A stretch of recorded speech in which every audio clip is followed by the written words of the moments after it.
I rank where the view is nothing less than phenomenal. For how I express and project from my abdominal. The only view better, both my daddy and my mama know.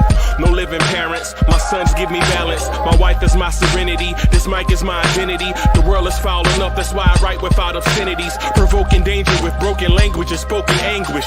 Begging to get hurt, why would you ask to go through changes? Yes, Lord, life's a chessboard, master the angles.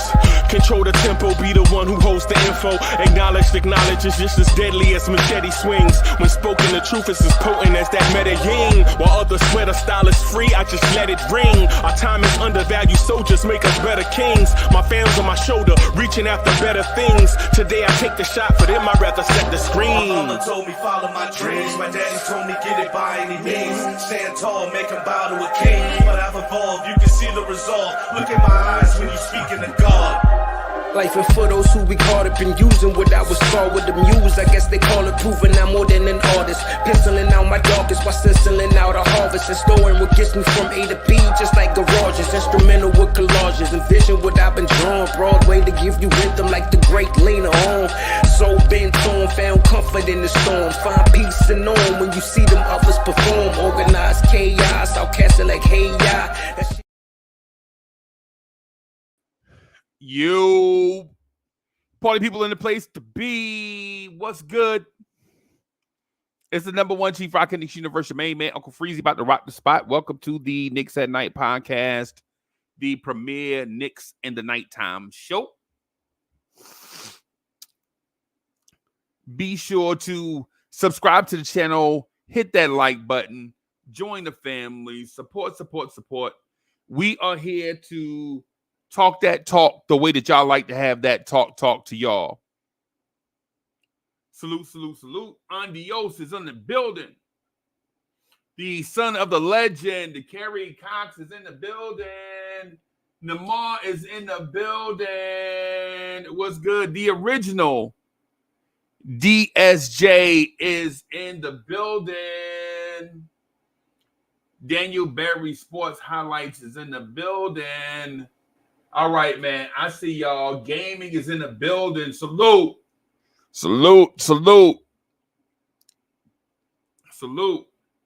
Mega is in the place to be. Salute. 1212. Mega in the place to be. What's good? Salute. Yeah, man. We in the spot. About to rock the spot, man, for a little bit, man. We'll see how long we gonna go. Yeah, probably about an hour and a half, maybe 2 hours, something like that. We gonna see, right? We're gonna put this thing out here, right? DSJ is in the building. DSJ says United Masters couldn't get the title correct. They called Hood Goddess May 3rd, 2024. Jesus, Mary, Casey, and what? DSJ, what?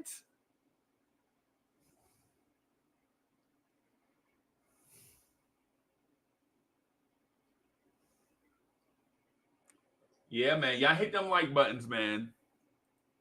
Hit the like button. So I have been on the phone nonstop with like 8 Knicks fans back to back. So I was looking at Miss Mocha. Mo was like, yo, I thought the season was over. And I was like, yeah, the season is over. And she was like, yo, they still talking about the Knicks? Yes. And like I told her, y'all want this party started right. Y'all want this party started quickly. Right? That's what it is being a Knicks fan. That's what it's like being a Knicks fan. It's 24/7, 365. That's what it's like being a Knicks fan.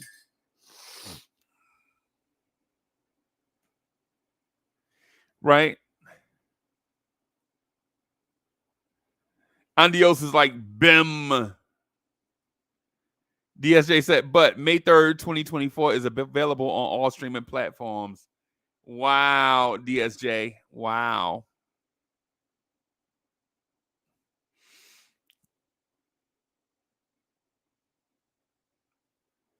Yeah, DSJ. That's what it's like when you're the artist. When you're the artist and the CEO, see what you have to deal with? DSJ, that's what it's like being the artist and the label at the same time. That's what it's like, bro. That's what it's like. So I spoke with from about 2:00. Listen, man. When I tell y'all it's 11:41 on the East Coast. When I told you this thing started at 2:00 and the party just don't stop. Yo, y'all legit love Isaiah Hartenstein like he's Big Papa. Y'all love yourselves some Hartenstein, right? I don't know if it's the bright skin thing he said. When he told the world he was bright skinned, I think that sent everybody over the top. When he got in Joel Embiid face,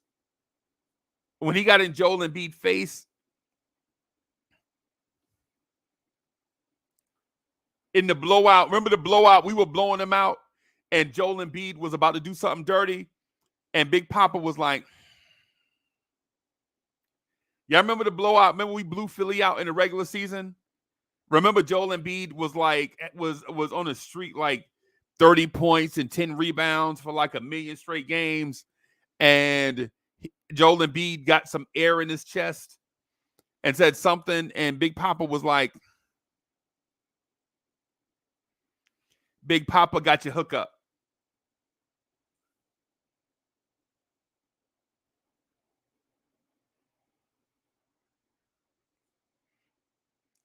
Y'all love Big Papa, right? You can't say anything about Big Papa. You just can't. I told one of my longtime friends who's been a Knicks fan since about Pat Ewing.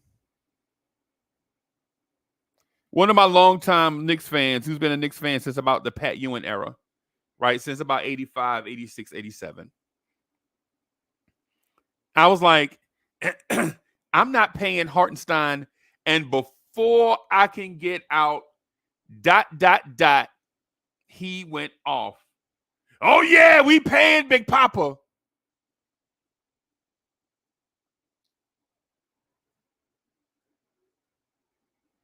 I ain't going to say his name, right? I'm not going to say his name.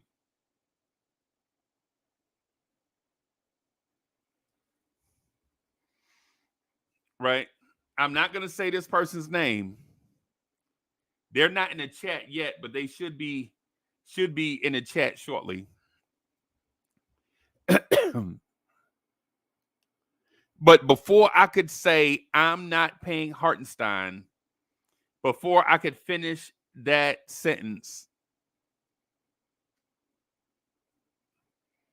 he went off 30 minutes straight, back to back. Thought that man was gonna need an oxygen tank.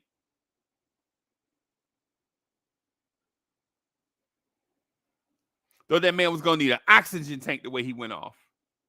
You gonna pay Hartenstein because the offense don't run without Hartenstein, and Hartenstein this and Hartenstein that.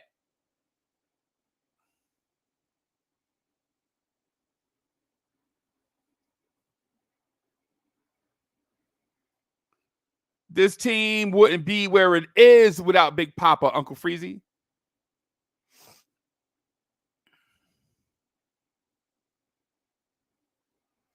Without Big Papa, teams would have been punking us, Uncle Freezy.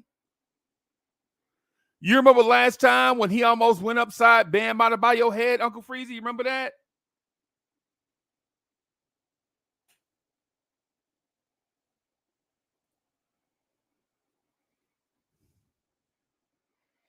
Hey, and Namar says, Give Hartenstein what he want.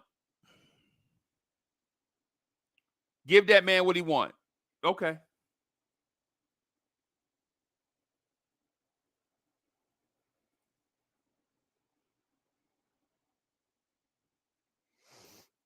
DSJ says, is that what we're doing? We're calling I Heart Big Pop. Yeah, that was the tone of the telephone call, bro. That was the tone of the telephone, all of them, bro. And then the text messages generally start coming in at about 3:45, 4 o'clock. About 4 o'clock, the text messages start coming in, right? And I know what y'all want to say is, yo, how can I be down? How can I be down with the, whatever, maybe we'll make that a member perk. I'll see if Miss Mocha would allow me to walk around with 3 phones instead of 2. Right? I'll ask her that.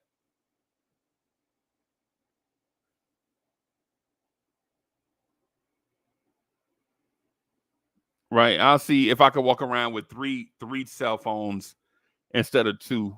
See how she like that. Everywhere we go, I gotta have an iPhone charger and an Android charger. Yeah, in the middle of the car console, I got like wires everywhere. I'll see if she'll. Maybe that's a members perk. Maybe I'll talk to her about that if she'll allow me to do that. 3 phones instead of 2.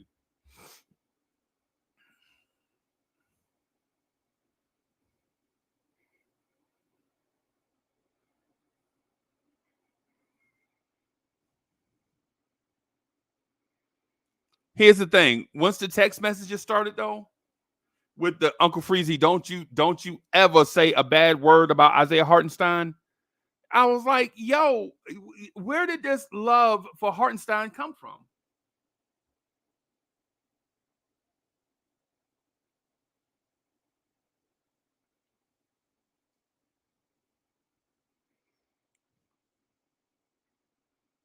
I mean, EG 14,000 sat here last summer or 2 summers ago on that BS that this dude was going to be as good as Jokic.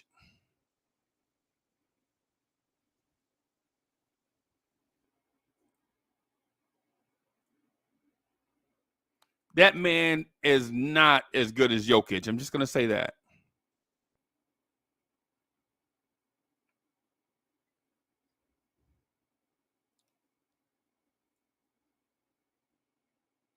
Do I like Hartenstein? Yes. Let's not go there.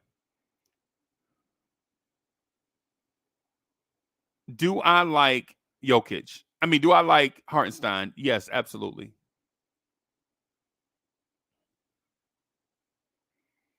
Do I like Hartenstein? Yes. Isaiah Hartenstein is liked by Uncle Freezy. He's on the list.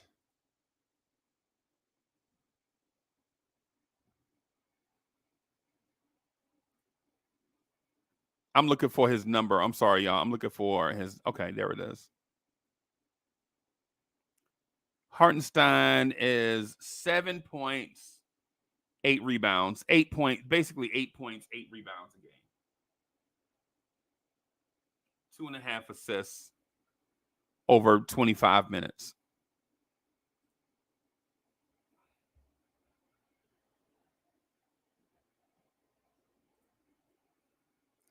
And King Ribby says EG 17 0 0 0 0 0 0 0 0 0 0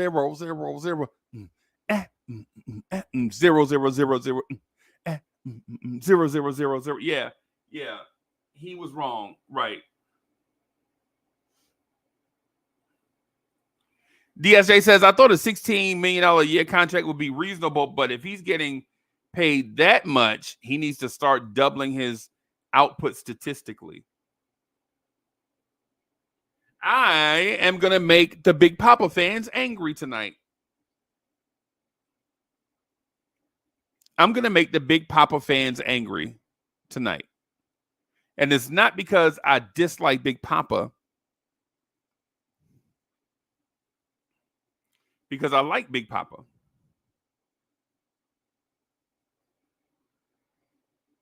I like Big Papa, right? Big Papa, he come through. Big Papa come through. No lie. Big Papa comes through, right? He do.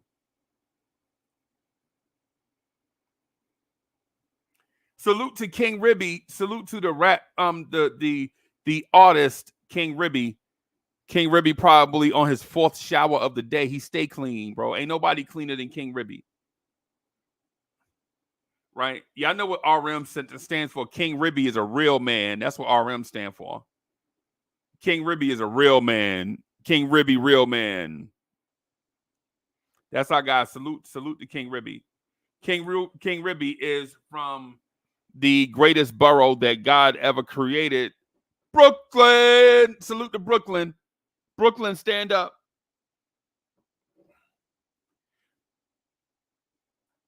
Where my people from Brooklyn at?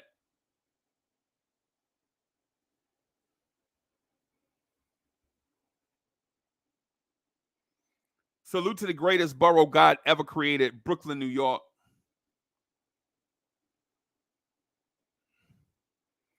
Where my Brooklynites at? Where's Planet Brooklyn at?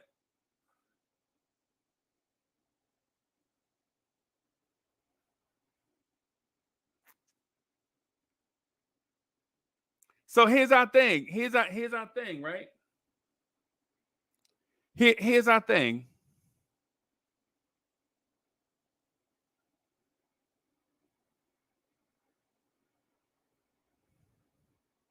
We've seen the Big Papa story before.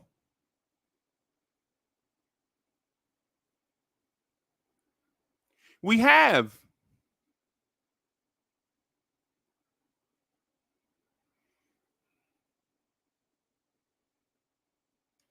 And no disrespect to Big Papa. Big Papa, if you're watching, I'm a fan of yours. Right? But I'm also a fan of my wallet. I'm a big fan of Big Papa. Big Papa, if you're watching, yo, beige love, bro. Beige love in the building. Salute to that beige love in the building. So when I say these things about Big Papa, I like Big Papa, right?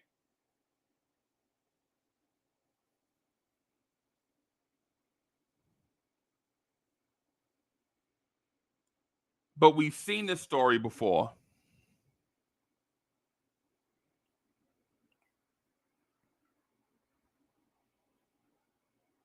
Tell me if you heard this story before. Tell me if you've heard it before. Yo, dog, Mitchell Robinson finally turning the corner. He finally starting to stay healthy.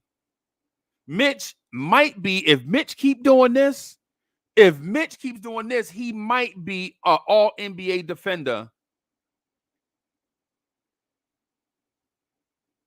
Bim, Mitch gets hurt.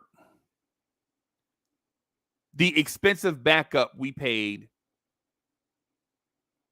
While Andre Drummond is making $3 million a year,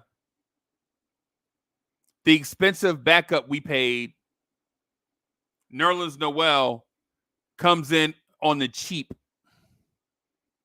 And then the Knicks start winning. One of the Knicks' best player at the time. The Knicks' best player at the time is on a heater. Right? The Knicks' best player at the time is on a heater. Right now, this player is not only going to be an all-star, but that player is going to be all NBA. And instead of being the 7 seed, we climb to the 6 seed. But when we climb to the 6 seed, through us playing hard and some technicalities, some tiebreakers, we wind up getting the 4 seed. What?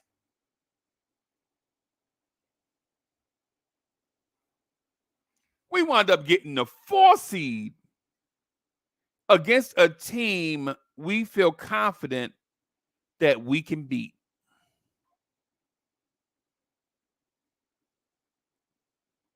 We played that team and they act like fake tough guys because Mitchell Robinson is hurt.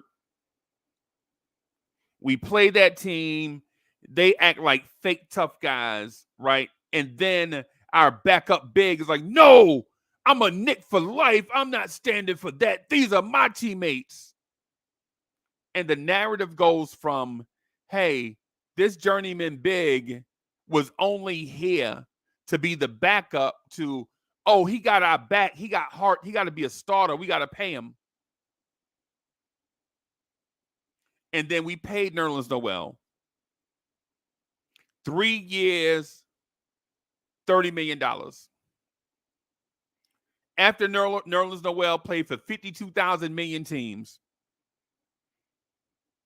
Nerlens Noel played for like 4 teams before he got here. He showed a little bit of heart in a playoff series against a team we felt like we could have beat if we were healthy. And now we got to give Nerlens Noel the bag.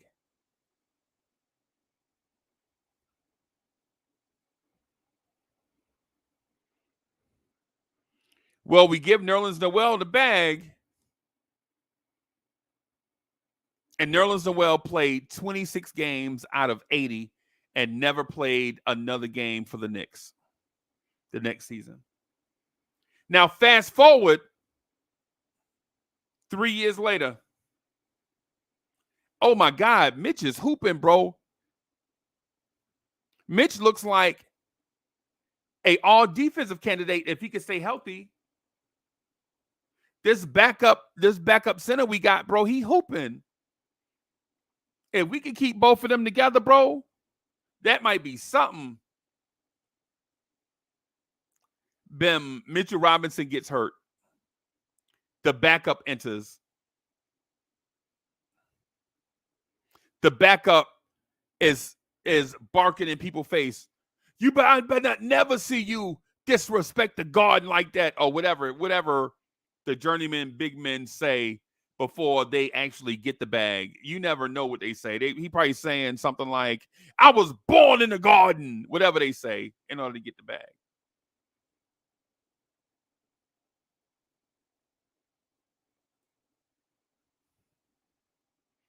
Whatever they say before they get the bag, bro. Whatever they say before they get the bag.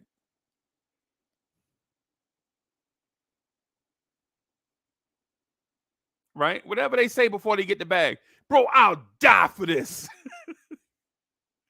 Whatever them journeyman big men say before they get the bag, right? Whatever they say, right? I'll die for this.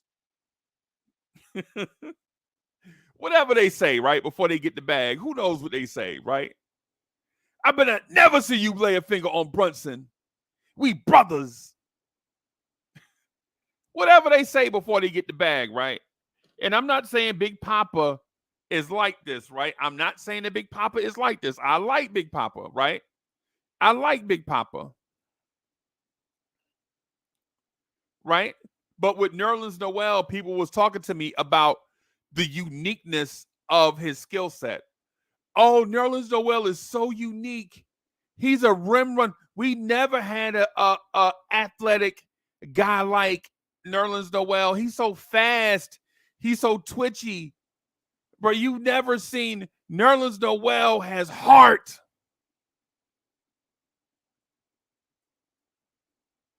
And Nerlens Noel is like, yo, I get my deli sandwich out of Queens every day, baby. I get my sausage, egg, and cheese bagel every day out of Queens.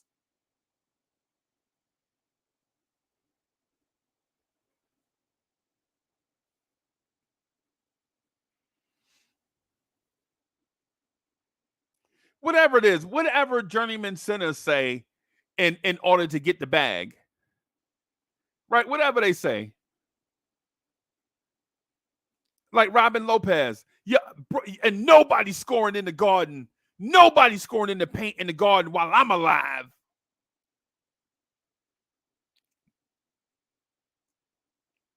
Nobody's scoring in this paint while I'm alive. Or whatever Robin Lopez was saying.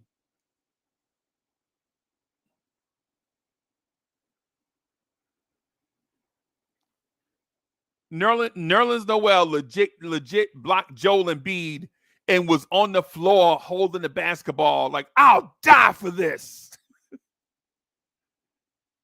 And so what I'm saying is, as a Knicks fan, I love Big Papa.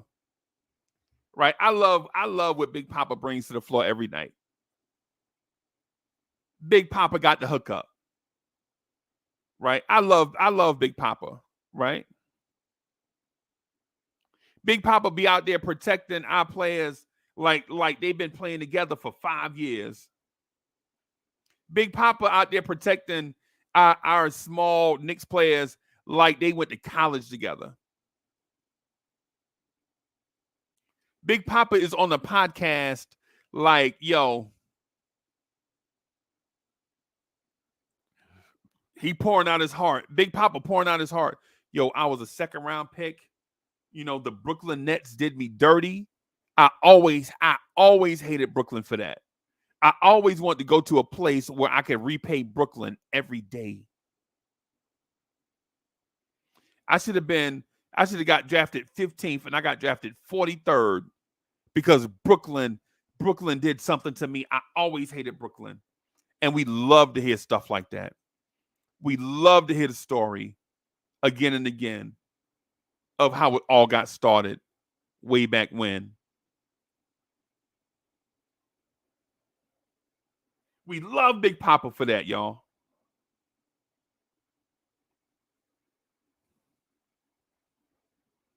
We love Big Papa for that. Big Papa is out there playing on 2 sore Achilles that can pop at any time. Right? He out there playing on 2 sore Achilles. One or both can pop at any given moment. He out there playing with a shoulder injury, can't even raise his arms above his head, and he gutting it out. He can't even raise his arms above his head, and he out there knocking down free throws in the playoffs.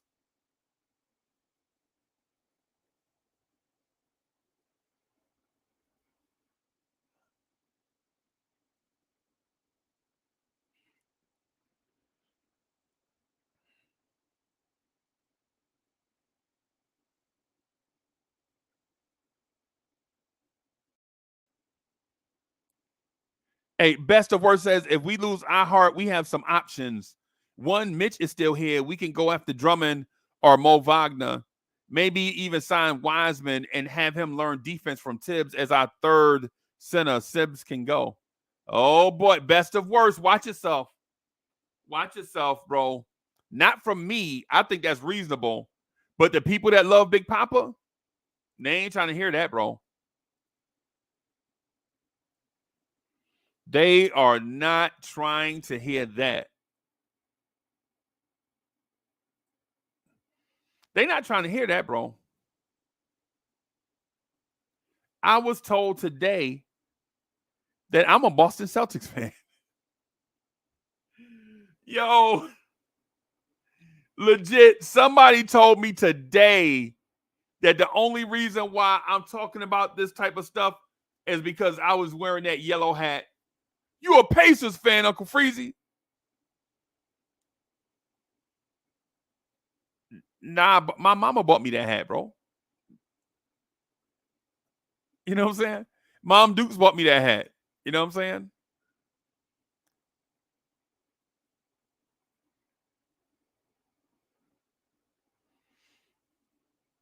Wacko says Hartenstein was a negative 27 in game 7, 0 points, 7 rebounds. Oh, yeah, no, we can't. No, I can't. I didn't know.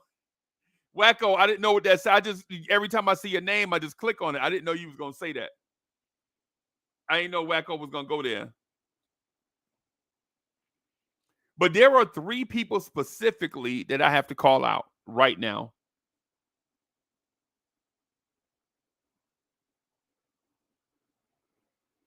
There are 3 people specifically I have to call out right now. No games, right? Right. There are 3 people I have to call out right now because of what they're saying about Hartenstein.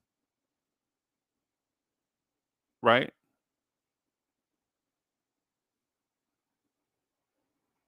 One of them is Todd Barbie. You know I got to call you out, bro. In public. I got to call you out in public, bro. I like calling y'all out in our group text and stuff behind the scenes. I kind of like that. Right? I kind of like that.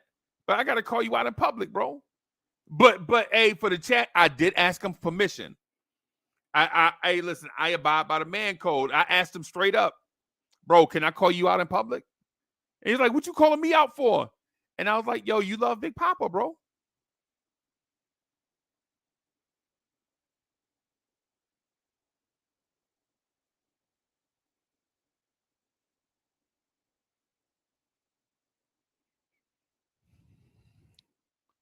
Mad Dog said, Game 5 Hartenstein can get the back. Oh, wait. Y'all got to reserve. Hey, easy. Wow, okay. I got to start reading these comments before I just click on them, y'all. Y'all wilding, bro. I got to start reading these comments, man. I can't trust y'all comments. No. I got to go through and read. I got to sort through them now.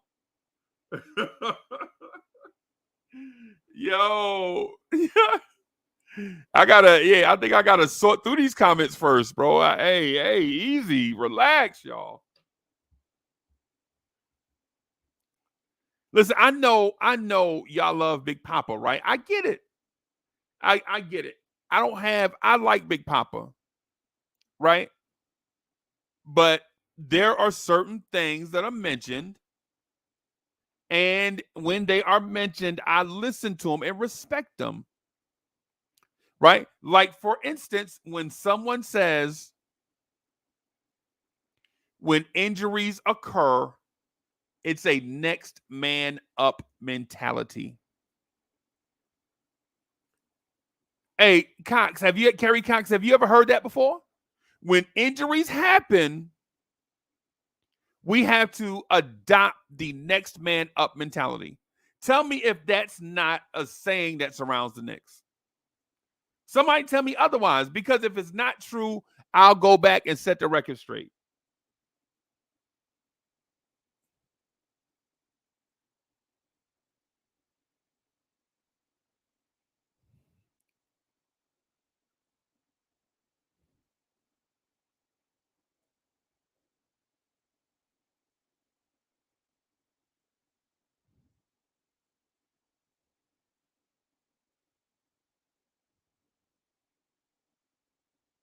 When an injury happens, not just under Tom Thibodeau, but in general, when an injury happens, we have to adopt the next man up mentality, right?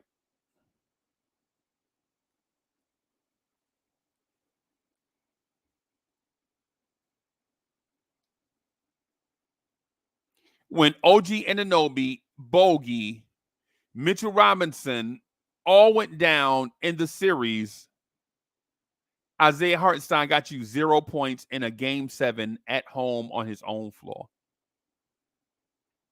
Big Papa didn't show up.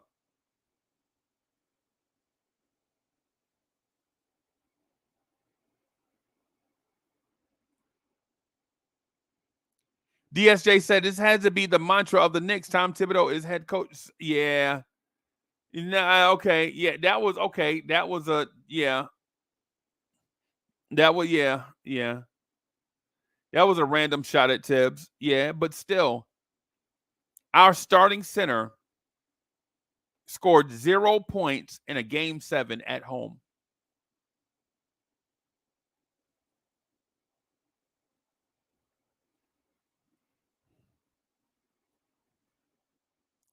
For that reason, I have to call out Todd Barbie.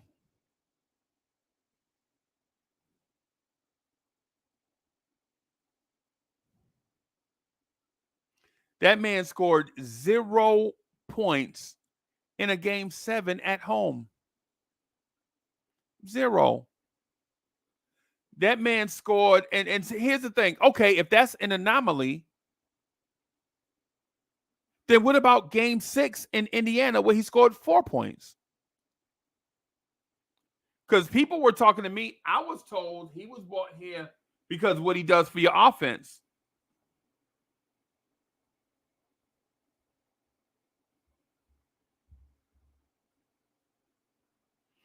I was told that Big Papa helps you with your offense. He does. He brings his offense. He's Mitch and Hartenstein at the same time. I was told that he is better than Mitchell Robinson, is what I was told.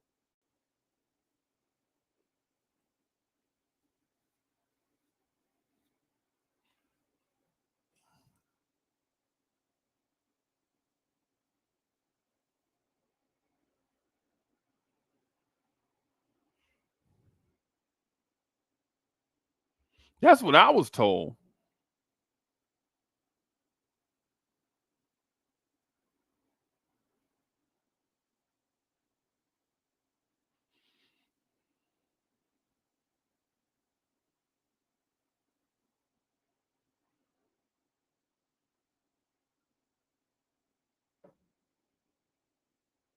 I was told he plays defense like Mitch, and he gives you a little bit of offense like Jokic. That's what I was told.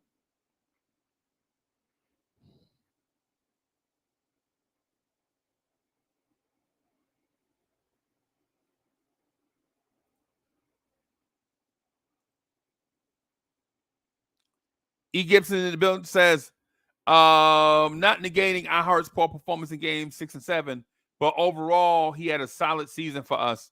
Blowing the 9-point lead in game 3 turned out to be huge. Yep. You know what else happened in game 3? OG Anunoby got hurt. And in that next man up mentality, I'm just saying. When OG Anunoby went down, the next man up mentality was I'm told about the next man up mentality. Kerry Cox says, let's run it back, maybe add DeRozan. What? You won't have no money. Because half of that DeMar DeRozan money, 40 mil, 41 mil, whatever it is that you pay DeRozan, half of that is going direct deposit to Isaiah Hartenstein.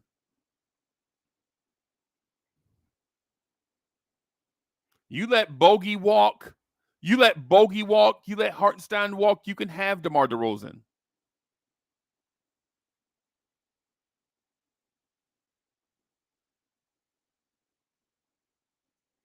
But instead of having DeMar DeRozan,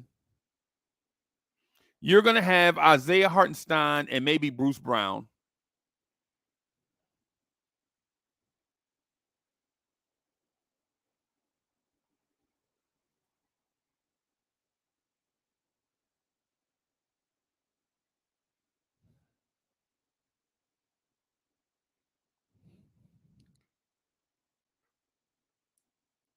You can't have both. You're not going to be able to have Hartenstein and DeMar DeRozan.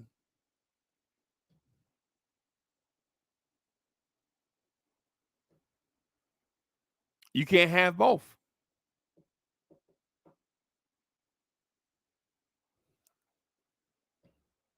I got to call out another dude. He a Jets fan. I got to call out another guy. He a Jets fan. I think he from Queens.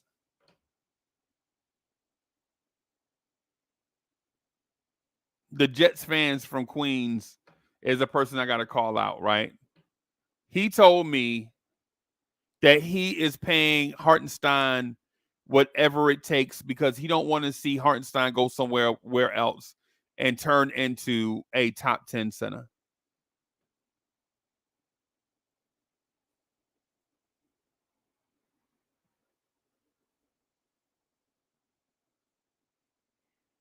Jets fan from Queens, you know who you are. I think you in the chat. You may not be saying nothing, but I know you in the chat somewhere.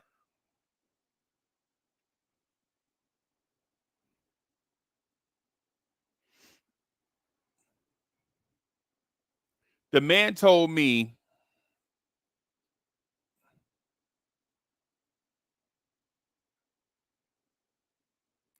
chat, I'm gonna call him out, right? And I may be getting two people mixed up. And if I am, y'all pardon me, right? And if I am, y'all pardon me, right? But IKBM Dre told me over the telephone, and I may be getting a couple of people mixed up because I spoke to so many different people. The phone was buzzing, right? IKBM Dre told me that he would rather have Isaiah Hartenstein than have Victor Wembanyama because he don't have no time for rookies.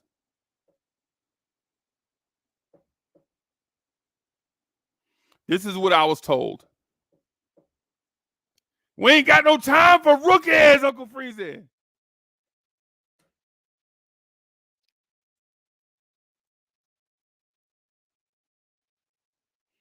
We ain't got no time for rookies, Uncle Freezy. We got to keep Hartenstein. We got to pay Hartenstein 5 years, $100 million, because we don't have time for young players to develop under Tom Thibodeau.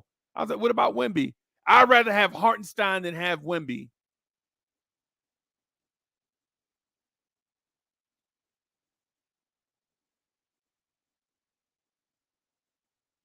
These are, hey, Wacko, listen, I don't judge people, bro.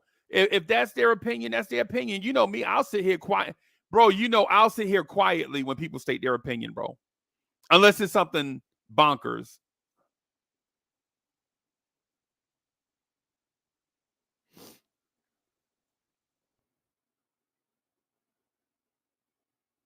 I was absolutely told that today about 2 hours, about 3 hours ago, about 2 hours ago.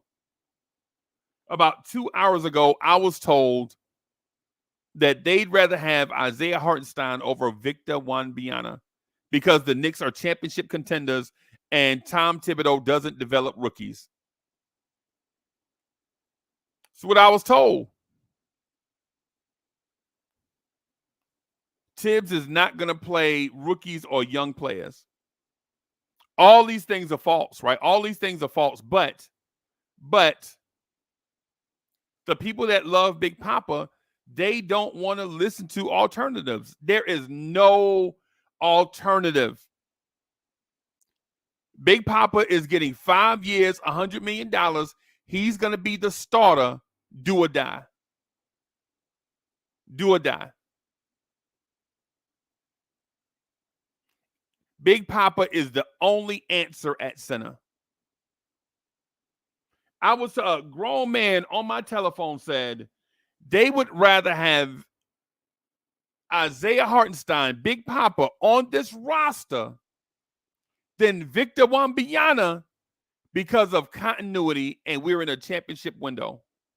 That's what I was told.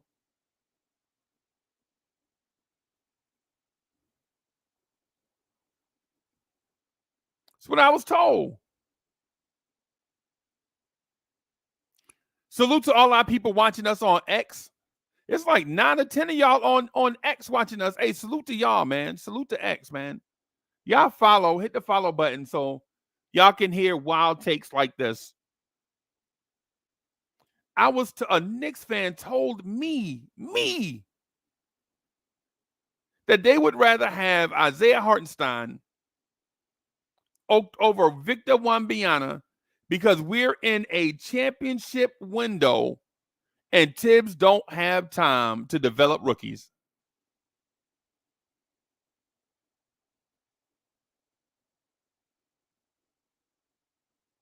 That's what I was told.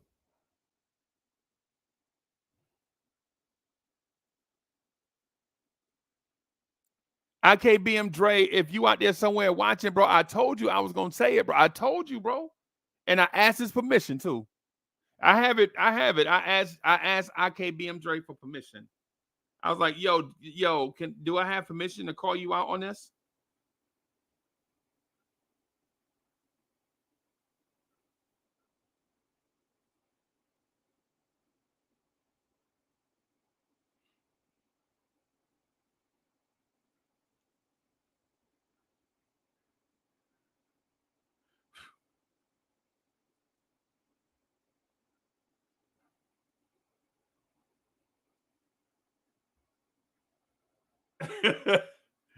Hey, IKBM says I ain't say nothing about no Wemby. Okay.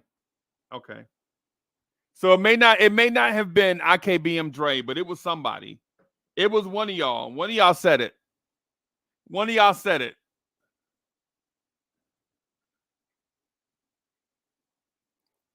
It was said. I would never.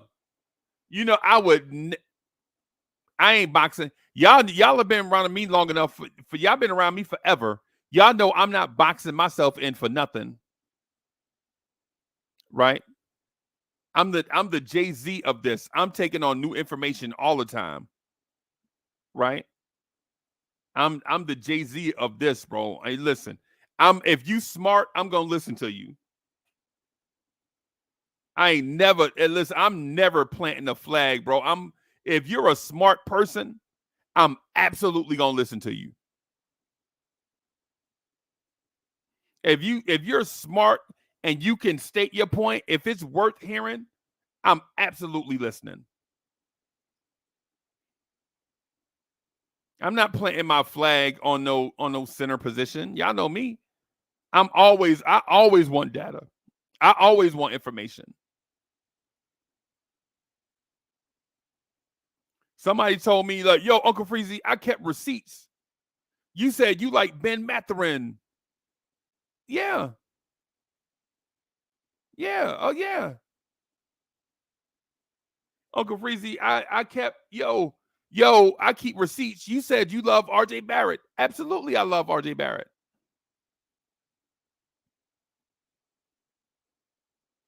Did I want RJ Barrett gone? Absolutely. I can like you and not have you around at the same time.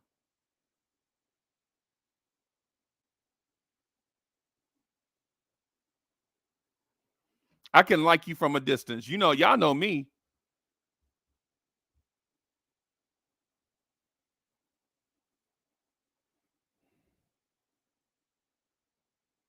Wacko says Hartenstein gets used by Yoke. Oh no.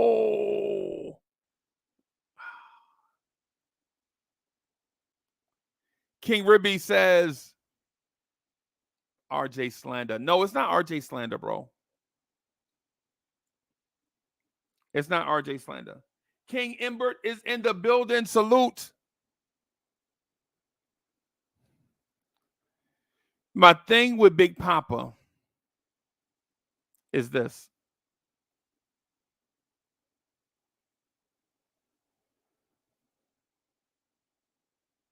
We can't adopt a next man up mentality. And then when it's time for the next man up, you're not around. Knicks fans don't stand for that. Because when I say John Starks' name, you know what Knicks fans tell me? John Starks was 2 for 18 in a crucial game 7. I love Starks, right? But I get that all the time. People tell me that all the time. And I love Starks. Starks is my dog. I love Starks. Y'all know how much I love John Starks. But when I talk to y'all about John Starks, the first thing come out of some people's mouth is, man, that game 7, man, Starks was 2 for 18. Right? Y'all know how much I like Charles Smith.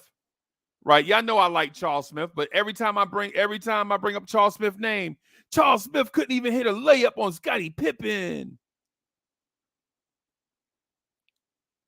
But Big Papa scores 0 points in a game 7 winner go home on his own floor, and y'all say nothing. Give him the bag, Uncle Freezy. Y'all love Big Papa. Big Papa, the only one that could do absolutely nothing in a game 7. And we like, yeah, man, give him 5 years, 25 mil a year.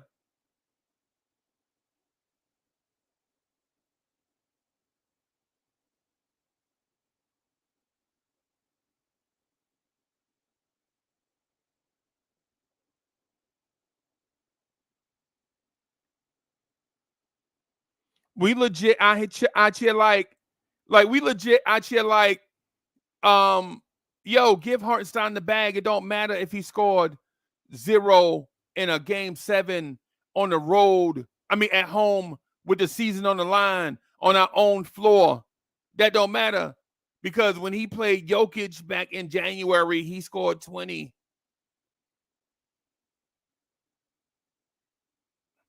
You remember that Jokic game in the middle of the season? Wiz is in the building. Salute.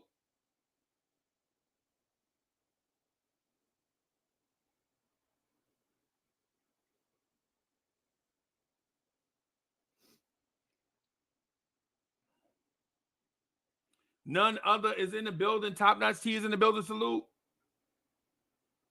LI1, one of my favorites, is in the building. Salute. Salute.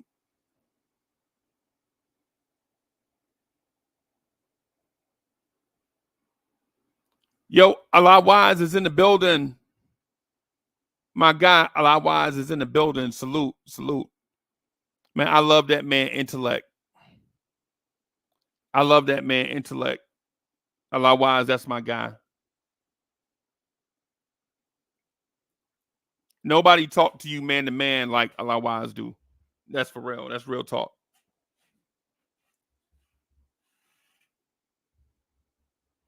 That's real talk. Nobody talk to you man to man like Allah Wise do. Salute to Allah Wise.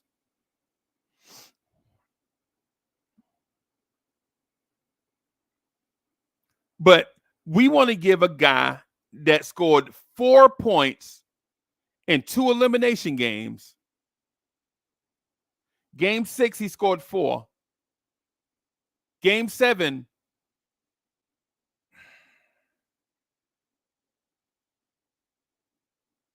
we want to give him the bag.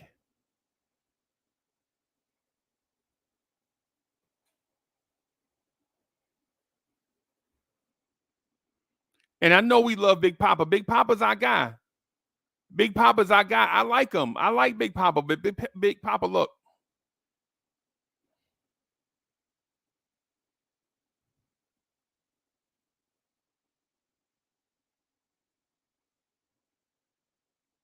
Papa love it when he does it, right? But my thing is this with Big Papa, look, you got to come up in these big moments, bro. When they say next man up, bro, we mean that, bro.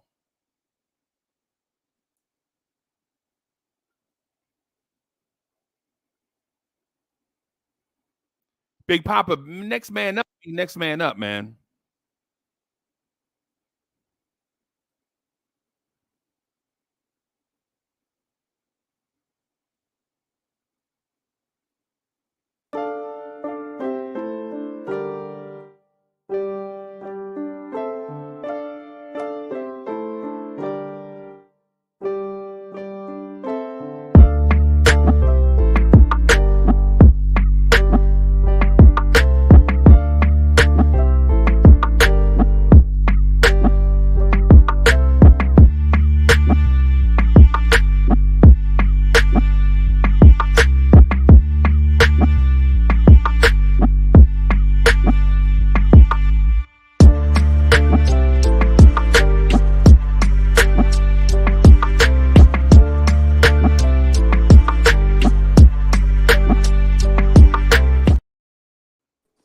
Yo.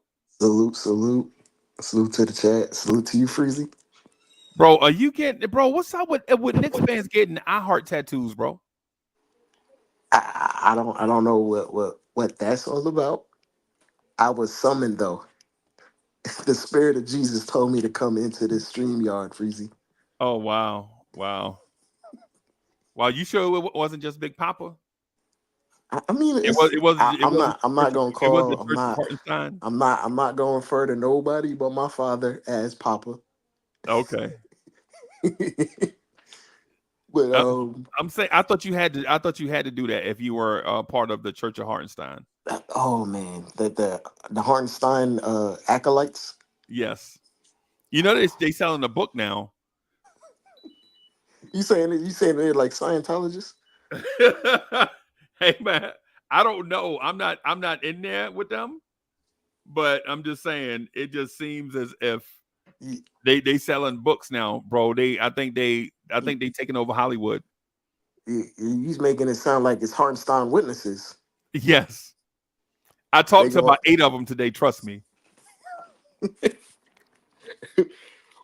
I spoke well, to about 8 of them, bro. About 5 by telephone and about 3 by text.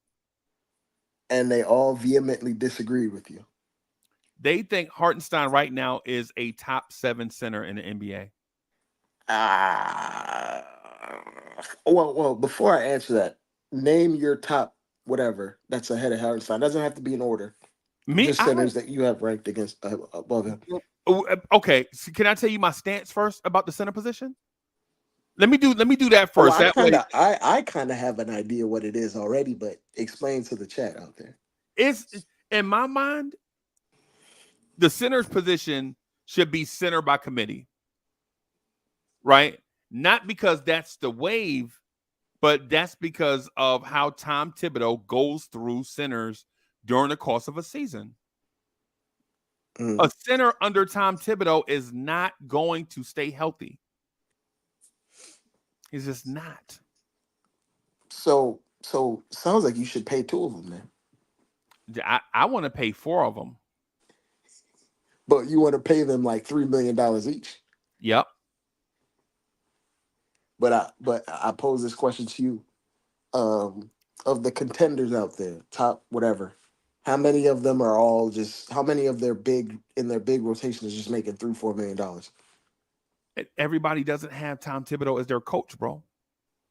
While true, if you're trying to extend and reach out to this particular level where rebounding is very important. I saw Tyrese Halliburton have an interview, his closing interview, and he never realized how much rebounding mattered in terms of the possession game. He only valued turnovers as a point guard. And playing against the Knicks, it made him value what rebounds mean. And for the most part, if you're trying to be on the glass, you're not doing that with a rotation of $3 million bigs, Freezy. Just maybe you pay a nice price, maybe 10 million, but you don't contend at the late game, end game situations against teams with 10 million with $3 million centers, not in a rotation of 3 or 4 of them. Now, unless you draft high in the lottery and you get a real game changer like a Derek Lively type, I can understand. But the alternative to Derek Lively is Daniel Gafford, and he makes like $13 or $14 million because you need multiple bigs. The reason why the like for instance the reason why the Mavericks are so far right now as compared to their teams before even the trade deadline, they couldn't rebound.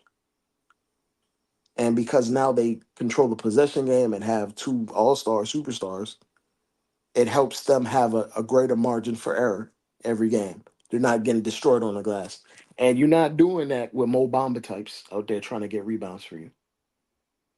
You might be able to get away with it with a guy like Andre Drummond, but there's a reason why Andre Drummond hasn't been a starting center for 4 or 5 years now.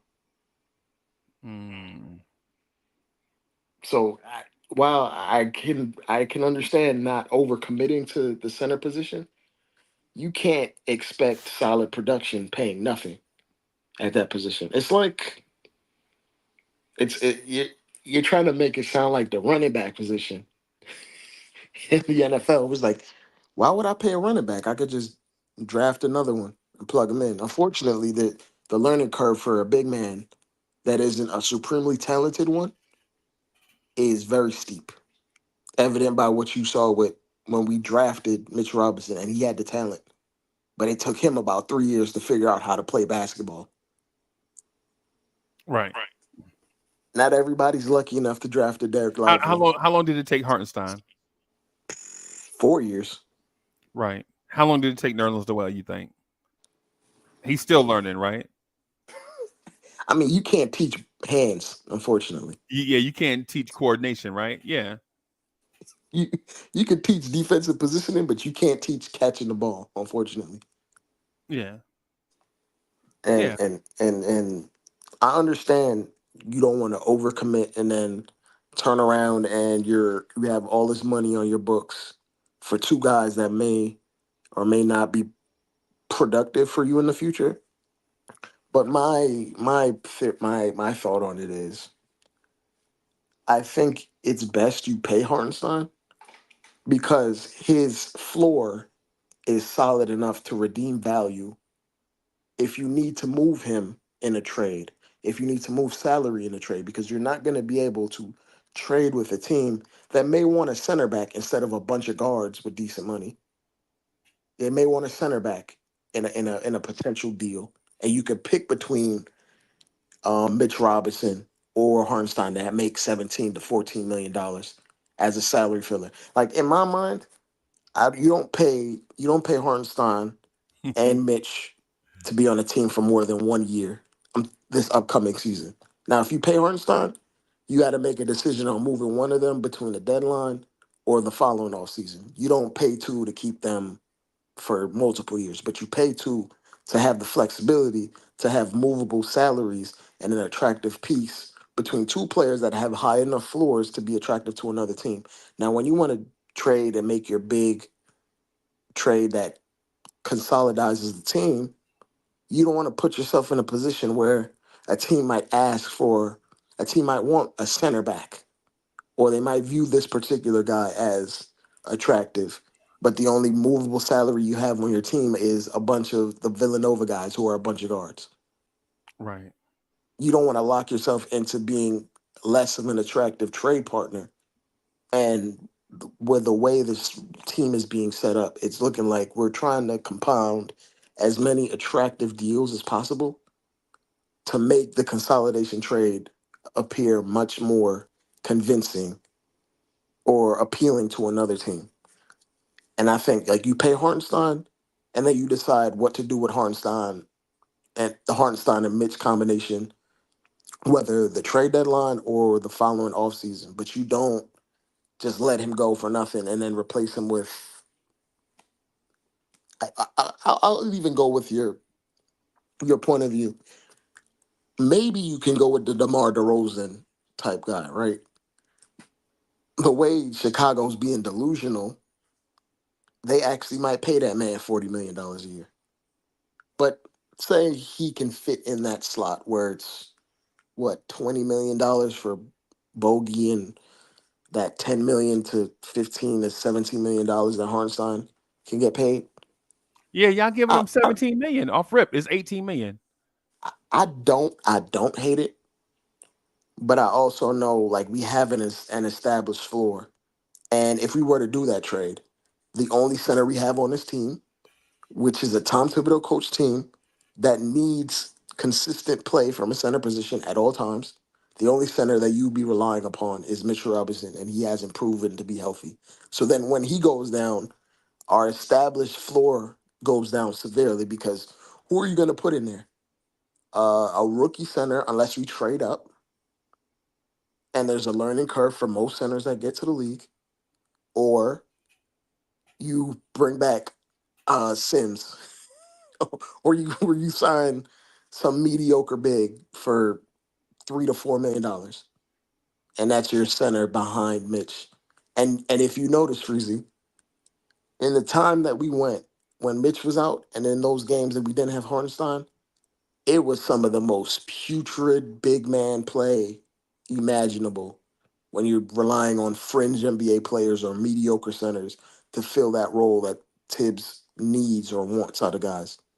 So it's one of those things where you can go for the DeRozan move, but that locks you into that particular team because it makes it harder because DeRozan might command a certain figure and he might command a certain amount of years, and he's 35. So once you sign DeRozan and it doesn't really work out and you're trying to pivot or upgrade, ain't nobody gonna want 35-year-old DeRozan on 32, $33 million. I'm just being real with you. And I think the easiest way to progress forward is to sign Hartenstein and then make the move later on. I know you hate the kick the can move. I know you Now hate it. you love to kick the can move, bro. I think. I like I And I don't prefer I don't think you. Well, let me restate. I don't think you love to kick the can down the road narrative, I think you probably dislike it. But I think what happens is in the conversation and the dissolving of moves that the Knicks can make kind of have us paused on what is a definite move. And Yeah. instead of doing a knee-jerk move, it's best to just kick the Be can down the road. maintain as much flexibility as you Yeah, can. yeah, yeah, yeah. And with a guy like Hartenstein, he has a pretty solid baseline of that he's established of what he is or what he can be.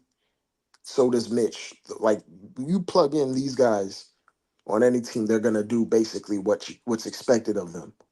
And for their figure or whatever they make, that's kind of what their going rate is. Now, when you talk Wait a about minute. So you were combining not. So you were not the one that said you don't want Wimby. You'd rather have Hartenstein. That was not you. that was not me. Okay. So That let me was not apologize. me. Hey, man, Let me apologize. Then. if I could get a blue chipper big man in here So Chad, I'm for apologizing three for four Dre million dollars for on a putting rookie that on his deal, name because I could have sworn it was Dre. But if it's not, then I'm apologizing to Dre. Like, nah, man. I don't want to put that on your basketball name. hey, man, I But could it go to was the said text. tonight, I though. could go It to the was text, but said. I ain't gonna put nobody on blast, Freezy. You told me once. Yeah, it was said tonight, right? It was said tonight, and they meant it, and they doubled and tripled and quadrupled down on it. Yeah, I said it. Is what And they he said ain't to me. taking it back. Yeah, yeah.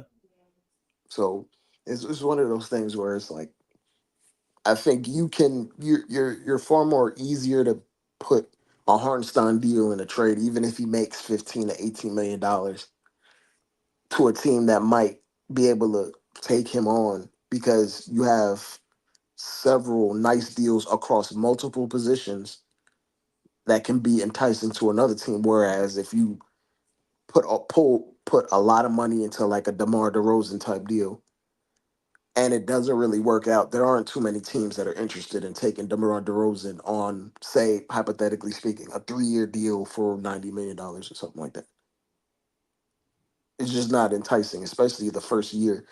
And you're trying to maximize whatever potential ceiling it is with Jalen Brunson over the next 4 to 5 years. And like a DeMar DeRozan move might be a jolt towards pushing you into contention, but I don't know if it's necessarily the one that helps you if you're trying to open out a window that lasts more than just a year. Personally, I don't hate the move. I like the idea of the move, but maybe for a different player. Because a 35-year-old DeRozan, two guards that are athletic, usually around that 35-year-old, 34-year-old mark, it doesn't get too good after that. Mm, okay. All right. The idea of it, though, I understand it completely. I don't know if it's DeRozan the right move because, like, for instance, the idea of it is, say you did that same idea with DeRozan, but instead of DeRozan, it was DeJounte Murray making X figure at that amount. Now, DeJounte is Yeah. still very young, and if it doesn't Yep. work, you can still flip him because his cap number is still it's like $30 million a year, but he's still what 28 years old, 27 years old, and he can help other teams. And he remains more attractive as it goes on. Like his contract gets better the longer you have it. Whereas a 35-year-old agent guard, no. So for whatever that cap figure is, if I were to give it to DeJounte Murray, I would do that. And then you still have the versatility and the ability to flip him later on. I don't know if you can flip a DeMar DeRozan at 36 years old after another year. Yeah.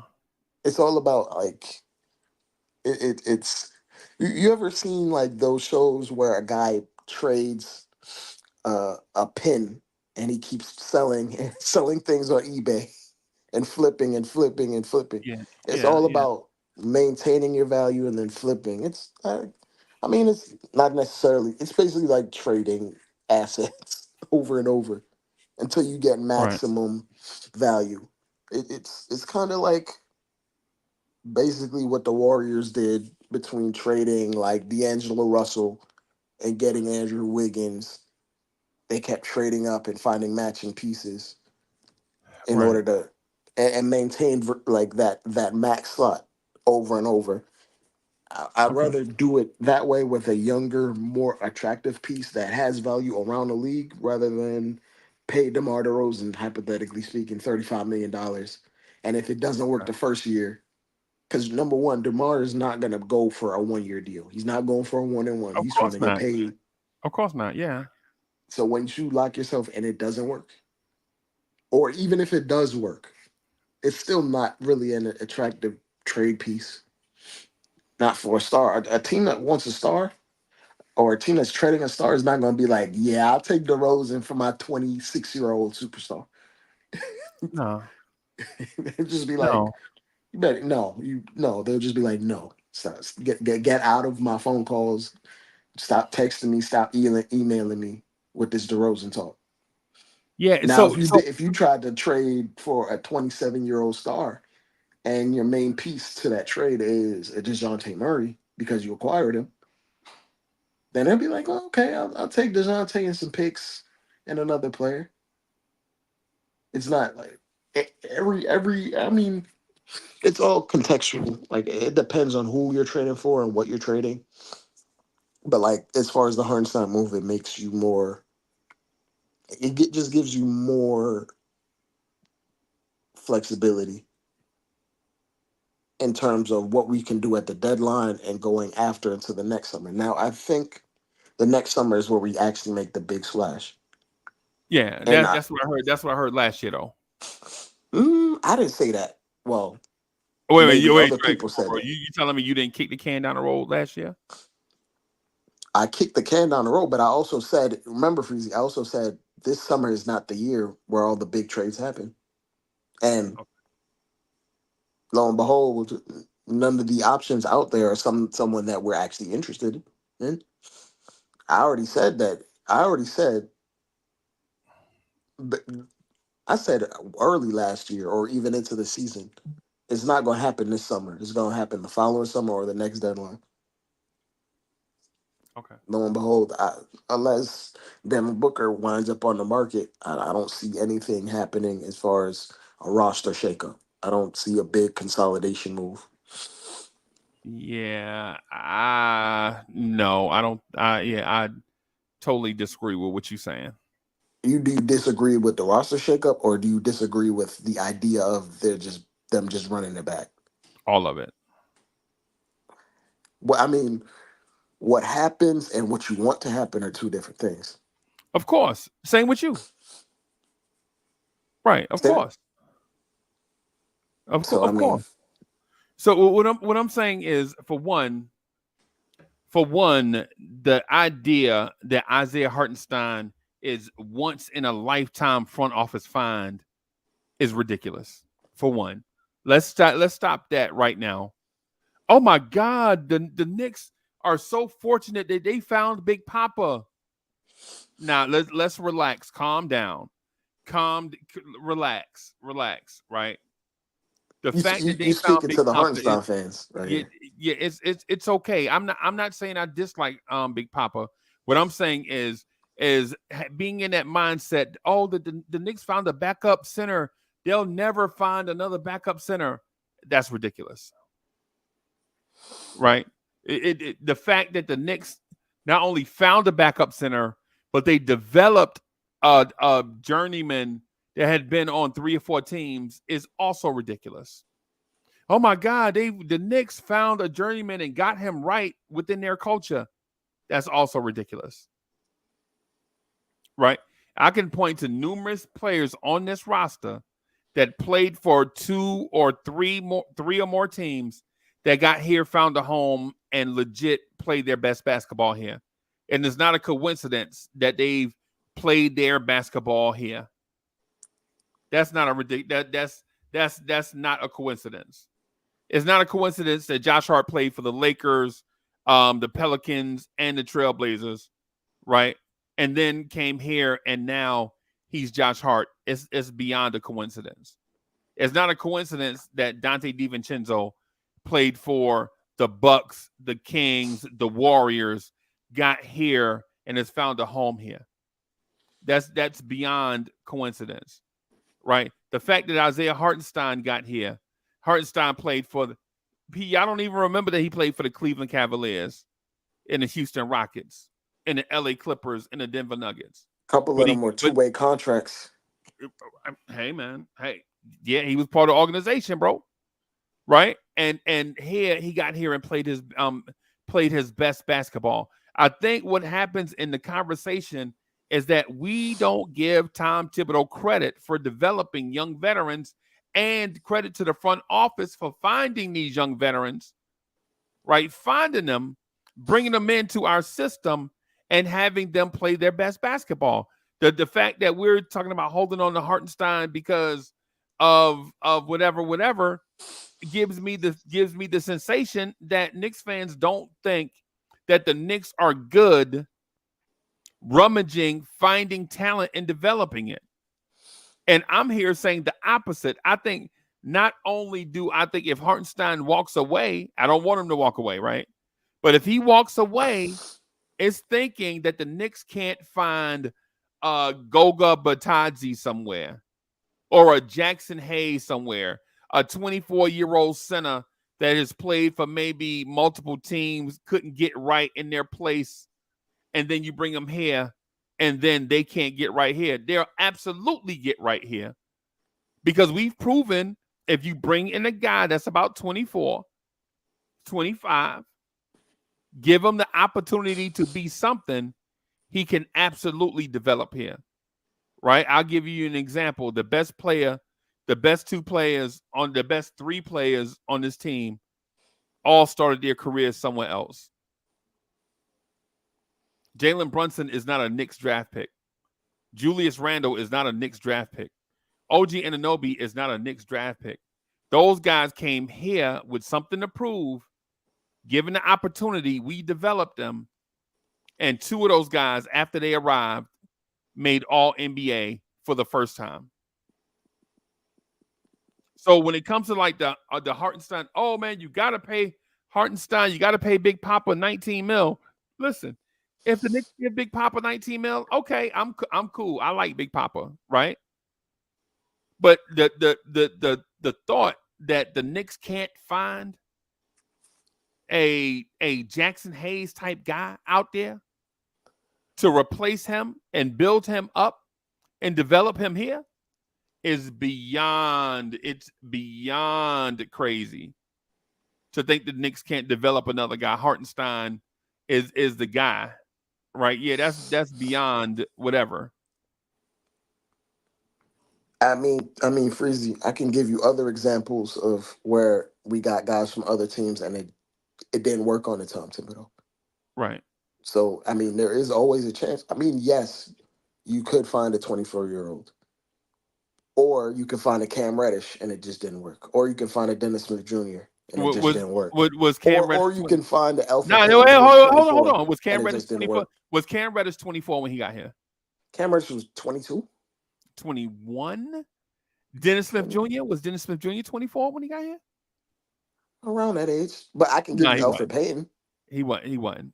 Right. Yeah, but that my point is the point that I'm getting at is to think that the Knicks can't do this thing successfully, I think is beyond being they a hater. Can, but do you take the chance on that?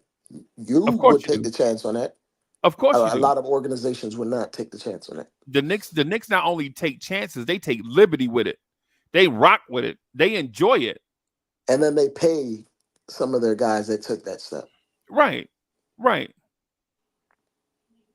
So the guys you named, they paid them. Right. Bro, they paid Alec Burks. They paid Nerlens Noel. And they paid Julius Randle. They're about to pay Jalen Brunson again. They're about to pay Julius. They might pay Julius Randle again. They paid Josh Hart. Right? What I'm saying is Josh Hart in New Orleans was not this player. We all know that. Josh Hart in Portland was putting up 20 though.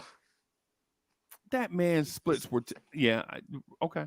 His All actual right. splits were pretty solid when he was putting up them bullshit 20s on a terrible team. So you Josh Hart in Portland was this Josh Hart, No. or that's my Josh point. Hart in Portland was a better shooter than current Josh Hart, but this Josh Hart is, I think, is a better or a more willing playmaker. And he's a little bit, I don't know if he's more relentless on the glass. He's always been a great rebounder. But I think he's had basically more opportunity here because So of we're injury. so Because he you're was a not bench giving player you here. don't want to give the Knicks credit for developing young veterans, is what I hear. I don't think Josh Hart is that much different than he was 3 or 4 years ago.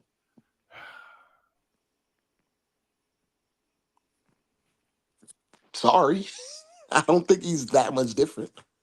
I think the only difference is he has more opportunity, especially now when we had these injuries. He was a bench player, and he was playing 40 plus minutes Chat, before the injuries. what do y'all think when y'all hear when y'all hear IKB and Dre say that? Freezy. What Listen do to y'all me, think?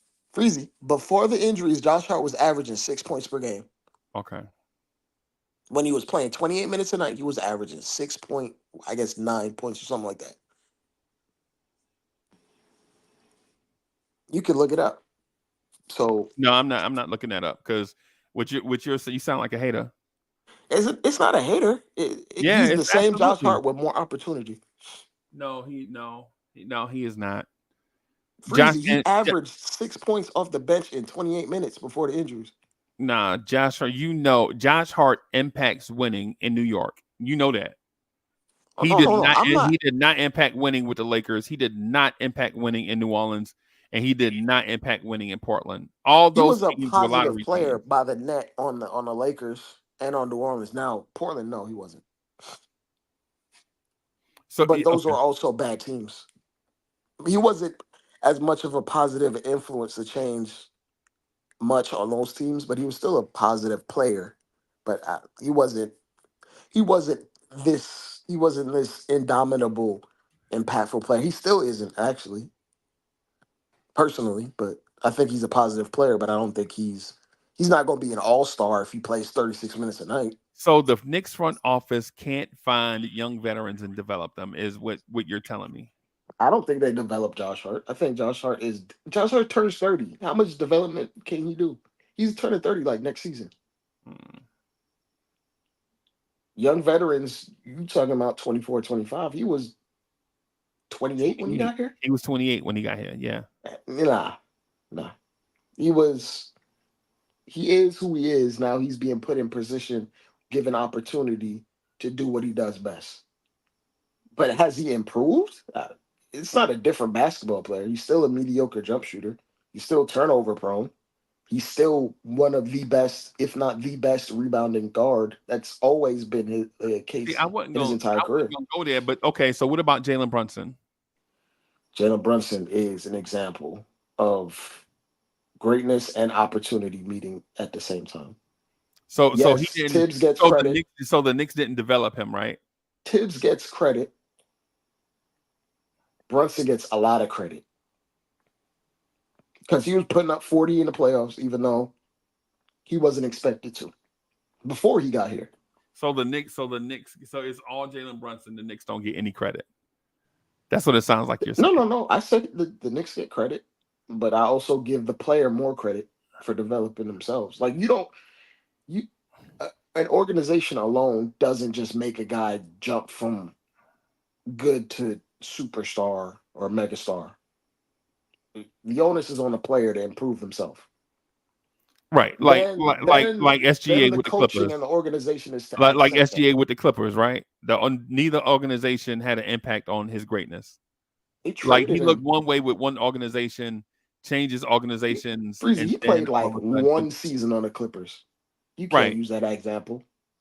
Okay, okay, He played okay. one season, averaged 10 points, got traded to another organization that highlighted his ability, Nah, you can't say highlighted his abilities because but you're also minimizing he what put the work organizations in. do. He put the work in. Okay, right. You don't wake up and average 30 and it's just like the coaches is the reason why you're averaging 30. Come on, Freezy. You think coaching alone is not the reason why Brunson was going bananas in the playoffs. That's talent that's working on your craft. You hold on. You think Luka Doncic wouldn't be Luka Doncic on any other organization?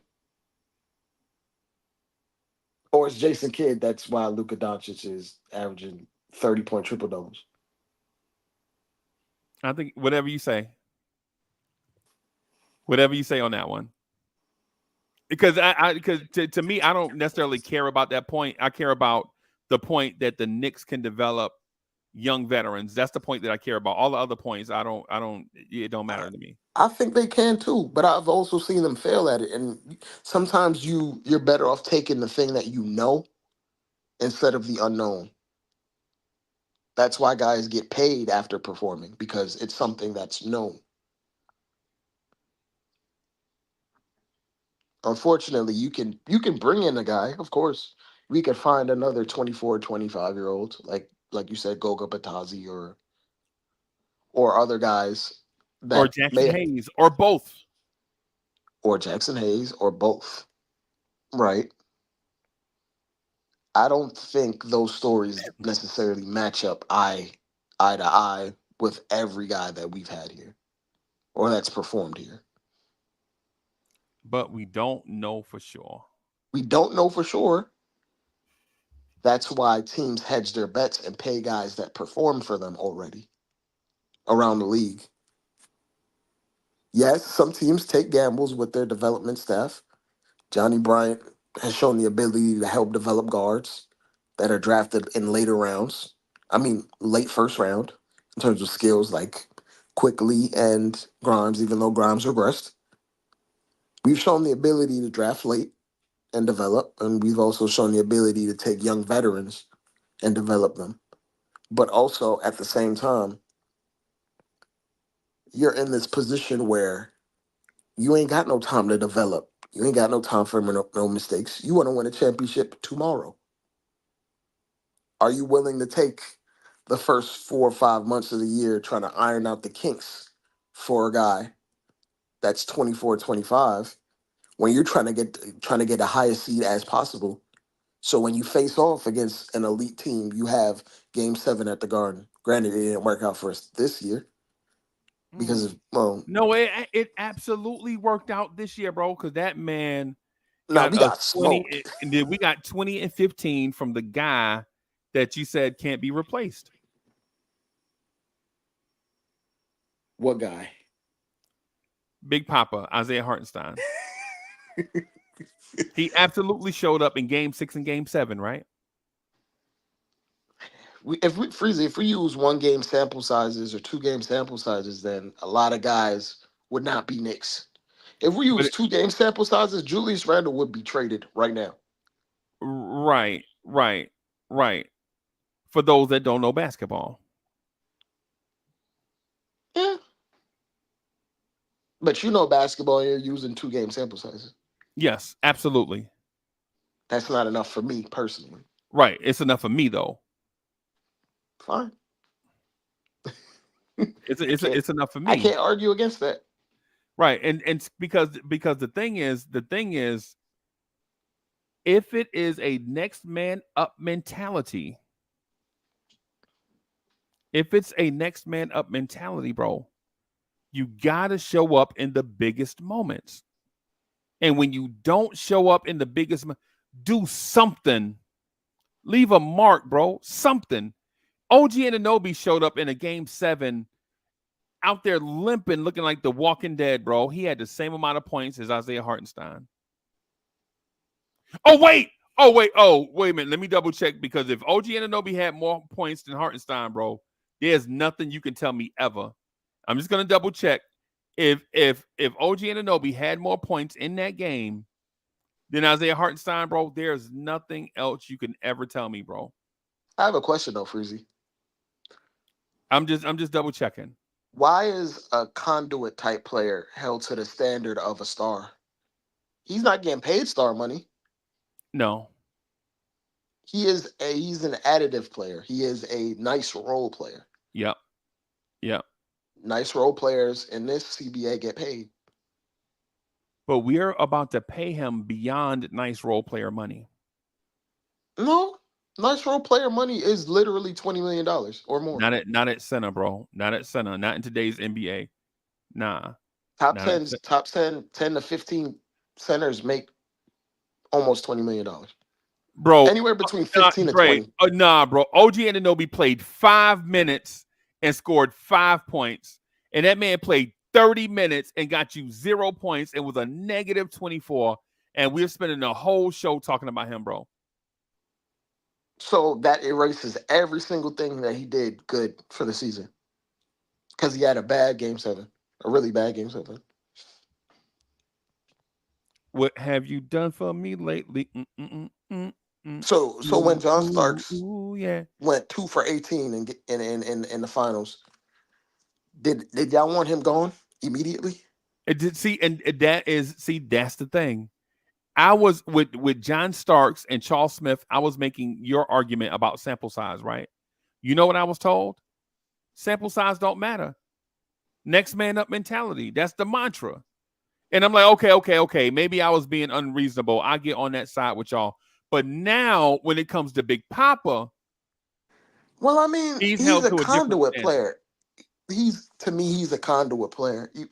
If you don't have the requisite parts out there, like if you don't have OG and Randall and like Freezy, he was playing out there in lineups with him and 4 guys 6'4" and under, one of which was already injured. His job, as far as what he does for us defensively, it doesn't even work if OG's not there. Dre, that man played 30 minutes and didn't score. Okay.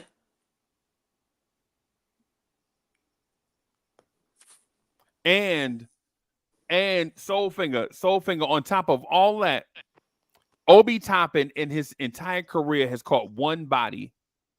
Right? Remember, we ran him off because he was soft. He caught one body. Guess who that one body is?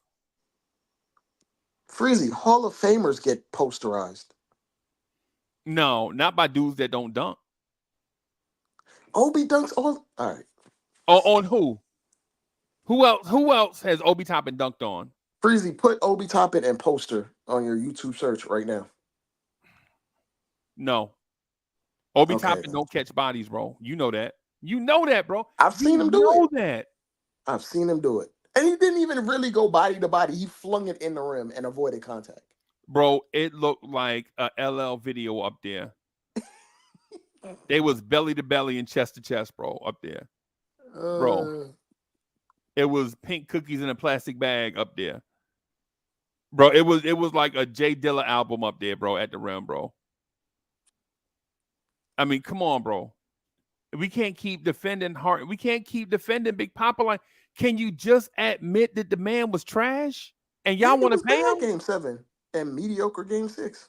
No, he was beyond mediocre in game 6, bro. Come on. I'm not about to just toss this man away like he wasn't productive first for however many games. When was Mitch out? Like game 30 in the season he was going? I think so. That man had 50 plus games of positive impact. Somewhat. And yeah. To me, if we don't pay him, someone else obviously will. Right. And they'll reap the benefits of what he can bring to a team.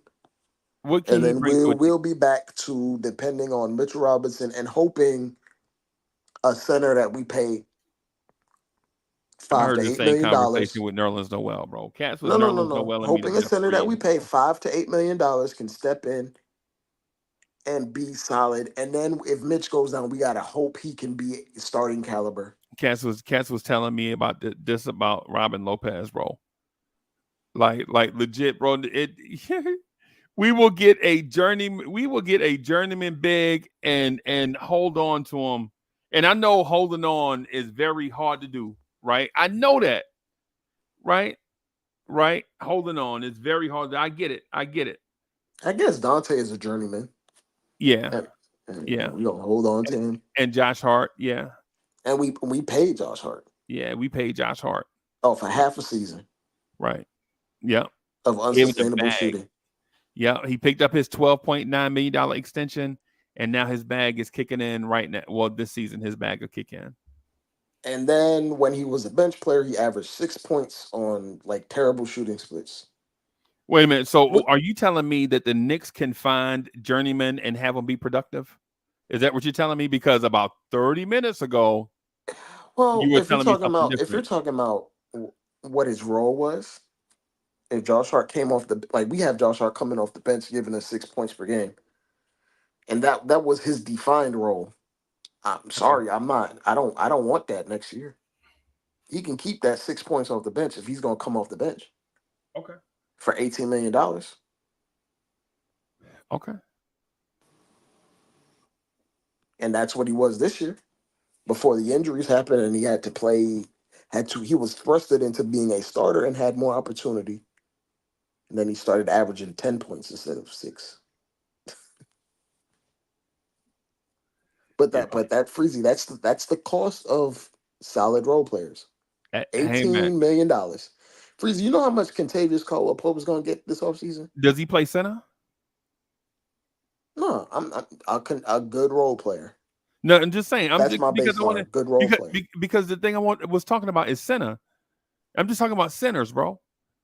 Okay. Well, Jonas Valanciunas is going to be a real good barometer. He is gonna get the bag from somebody, and they're gonna regret it. I don't think so. It seemed like Yeah, it OKC could always use it him. always happens, bro.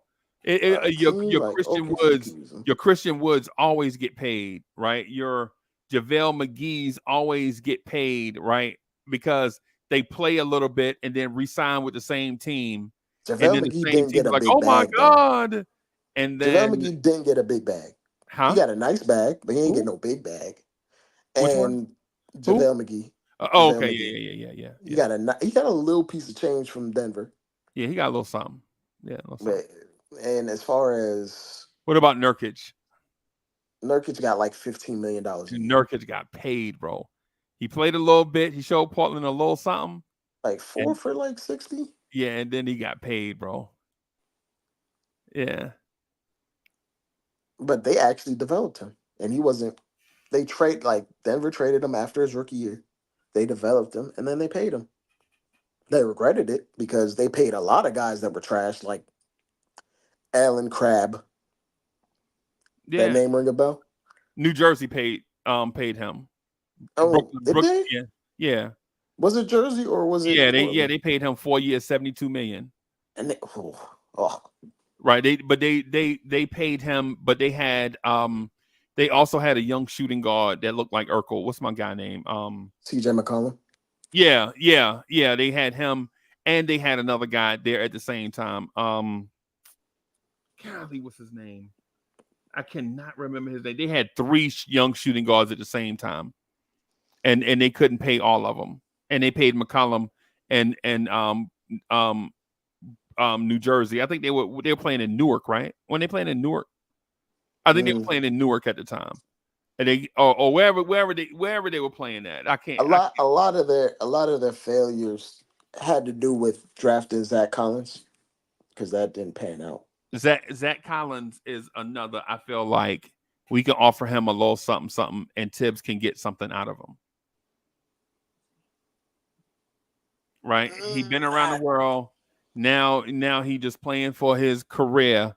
He just playing for his NBA mortality. Right? You bring him in, and now it's either this or you playing for the you know what I'm saying, Wing Jong Jing Tigers or whatever. Right? Wong Dong Tigers. Guangdong Tigers, yeah. It's a complicated issue. I think Soulfinger in the chat acting like he don't know holding on is very hard to do. So Quiet Money is in the building. Salute. Shout out to Soulfinger. But I think the only reason I do pay Hartenstein is he established a floor to me that is valued around the league. And if we were to depart from him, we could easily attach him in a deal and it wouldn't kill us. It wouldn't make us have to give up draft picks to move him. That's all that is to me, personally. Better to stick with the devil, let you know. To me, if in terms of maximizing Brunson's window, so we can keep him. If we have to move between him and Mitch Robinson, you pick one. You get another center in there. Right. You have your salary at that center slot back down to $18 million total, or something like that. Right. Now I got you. I'm picking up what you're putting down.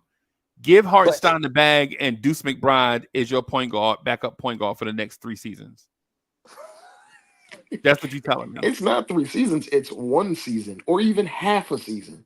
I'm not keeping a 2 center alignment arrangement for more than 1 year of $30 million. I will do it for 1 year.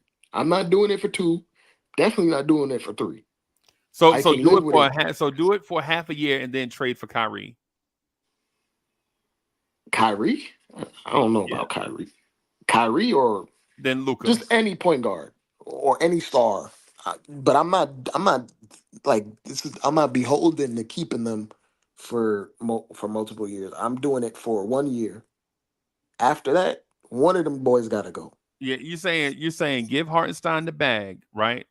5 years, 100 million. That's what Valanciunas and Nick. Whoa. That's what Valanciunas and Nick Claxton are gonna get. The Jared Allen contract, bro. 5 years, $100 million. That's what we're gonna give Hartenstein, right? Because that's Jonas gonna not be gonna the get core. 100 million. What? Like Who? Nick Claxton not gonna get 100 million either. Who? Watch. Not nobody with sense. Don't believe me? Just watch. I think the ship for centers getting paid a ton of money is gone. That Nah, bro. $100 million bag is reserved for actual all stars. I'm being honest, Rizzy. I don't see either of them, especially Jonas at his age. I don't see either of them getting that $100 million bag. Rel Like says it's only money, those bro. contracts set teams back. Rel said Like it's only money, bro. It's only money. It's only money, bro. It's only 20 mil a year. It's only 20 mil a year. Dre, come on, bro. Come on, Dre. You already know. That man either gonna get 4 for 80 or 5 for 100. he got 4 for that 72. That he ain't gonna go below market value, bro. Is that below market The value? The money you're market's talking gonna about, we gonna find out what the market is real soon. But I definitely don't see Nick Claxton touching and we gonna anywhere be near and Duke 100 McBride's gonna be our backup point guard because of Dre. for one for 1 year, maybe. It ain't gonna be for 2. It damn sure ain't gonna be for 3. But for me, it's all about maintaining flexibility and keeping your same floor, because we don't want any regression or any slippage. Chat, any thoughts on sneaking in Mikal Bridges or sneaking in DeMar DeRozan or sneaking in a quality 4th or 5th best player, or however the pecking order goes? They come in and they be the 2nd best player and push others down on the pecking order. However it goes, any thoughts of that is going out the window as soon as Hartenstein get his bag. As soon as Hartenstein gets his bag, that $20 million, all the players that y'all been telling me about in the chat, that dream, that flushing sound you hear is the toilet. The only team I could see giving him that money is a team that is ready to compete, that also has multiple rookie scale contracts. Yep. The only team that I can see doing that has $34 million coming off their books right now. And the guy they traded for at the deadline, the wing player. OKC? OKC, yeah. They're gonna have that $20 million ready in $20 bills. Yeah. They're gonna have it ready. And the Knicks, They might have even more are gonna money have to going match because it. they're gonna get rid of Giddey, and it's like $8 or $9 million cap hold or whatever it is. Yeah, they're gonna have y'all know who I'm talking about. Gordon Hayward. Yeah, they had Gordon Hayward's money. As soon as the season, bro, they probably already talking to Hartenstein right now, offering they offered that man 4 years, 76 right now. He turned it down already. I guarantee it. They Because gonna have to. Hartenstein is a perfect fit Yeah. for their system. I think, to be absolutely honest with you, Freezy, it's gonna have to be a wide gap in money for him to decide to leave. Like it's gonna have to be He 10 gone. million, 10 million plus more. Nah, he gone, bro. If he's getting 4 for 82, I still think he takes 4 for 72 here. But anything above that is gonna get out of pocket. Nah, he ain't taking that, bro.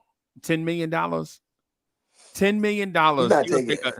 Dre, let's think about what you're saying, right? You're in New York and you're telling me that a $10 million pay cut in New York, bro, you can't even buy a pack of cigarettes for $8 in the city no more, bro. And you telling me that man gonna take a pay cut of $10 million with a cost of living is way less in Oklahoma City, and their offense and defense are catered, is custom created for Hartenstein. And they have a coach that's forward thinking that would let him actually shoot threes. And he young. Come on, bro. Maybe some people, maybe he likes his teammates a lot. If he hit free agency, bro. Freezy, have you taken this account? Maybe he likes Jalen Brunson a lot. Dre. Maybe he likes his teammates a lot. Maybe he likes Tom Thibodeau. Maybe he likes the organization. For some reason, guys on his team take pay cuts. Dre, for some odd reason. Hey, Dre, you like me, man? You think I'm a decent fella? I mean, I'm talking about in a manly sports type of way, right? Pause, right? You feel like I'm a halfway decent fella, right? Okay. What if I offer you a job here at Lawrence Tears, right, for $20,000 less than you make per year already? Would you consider it? Would you consider it? I'm just asking. Would you consider it? Hell no. I would not consider it. And y'all because Freezy, I would not consider it because that's me. But for some reason, you're in New York and hold on, Freezy. Hold on, Freezy. But for some reason, if you put Knicks on your business card, people be turning down $60 million on extensions like Julius Randle. For some reason, for some strange reason. People be leaking information that you're gonna take $100 million haircut off the top just to get an extension in New York for some reason, and you are playing like a top 5 player. Some reason. Nope. Dre, you can't fool me on that one, bro. What you mean? Did Julius Randle not take a lesser extension? Yes or no? Is Brunson not already rumored to take an extension? That makes absolutely no sense. To me personally, I wouldn't take $100 million pay cut or haircut. Dre, what you're saying is out of context, bro. Isaiah Hartenstein has never gotten the bag.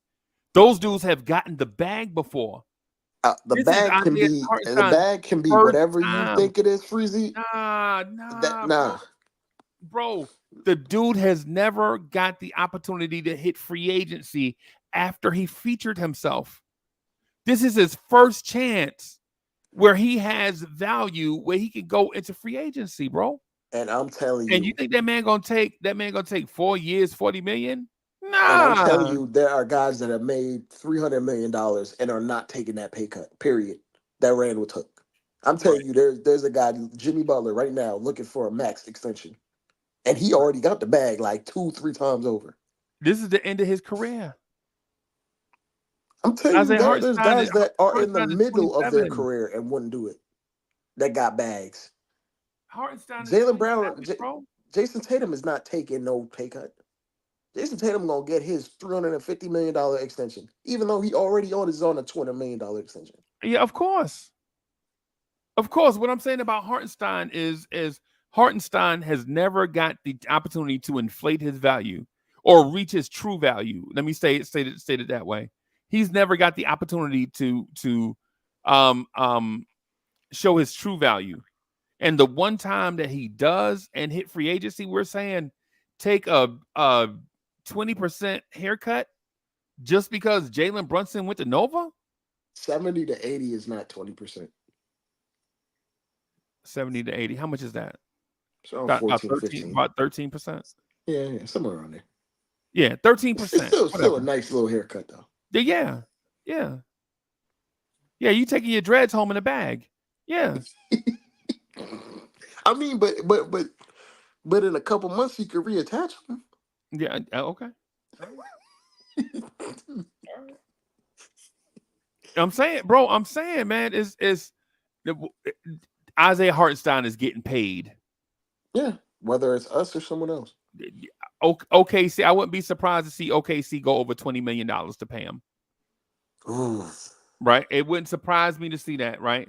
And the reason being is because they built everything around their core pieces and they're missing one piece that fits everything. A conduit player. And it's Hartenstein. They need a player that won't clog the paint.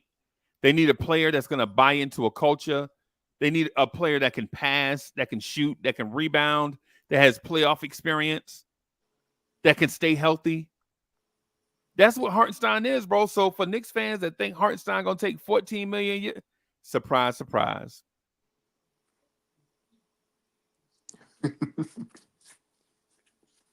I wouldn't be surprised to see him in Dallas. I think Gafford is a free agent too, right? No. Okay. He's not. Yeah, okay. He has more years. Okay. I wouldn't be surprised to see him, pop up anywhere, bro. If I was OKC, I would trade for Denny Avdija, though, personally. Yeah. And so for the Big Papa fans, out there, right? I'm not bashing Big Papa. I'm just saying I just needed him to show up in a big moment, and he didn't. We bash Charles Smith every opportunity we get. We bash John Starks every opportunity we get. This man got you 0 points in a game 7 on his own floor with everybody out, and he couldn't even score. And OG Anunoby played 5 minutes on a torn hamstring and outscored that man. And yet we're out here trying to offer that man $25 million. I'm looking at his numbers, and it's just like he only takes 3 shots a game. Against Indiana, 4, 3, 3, 3, 2.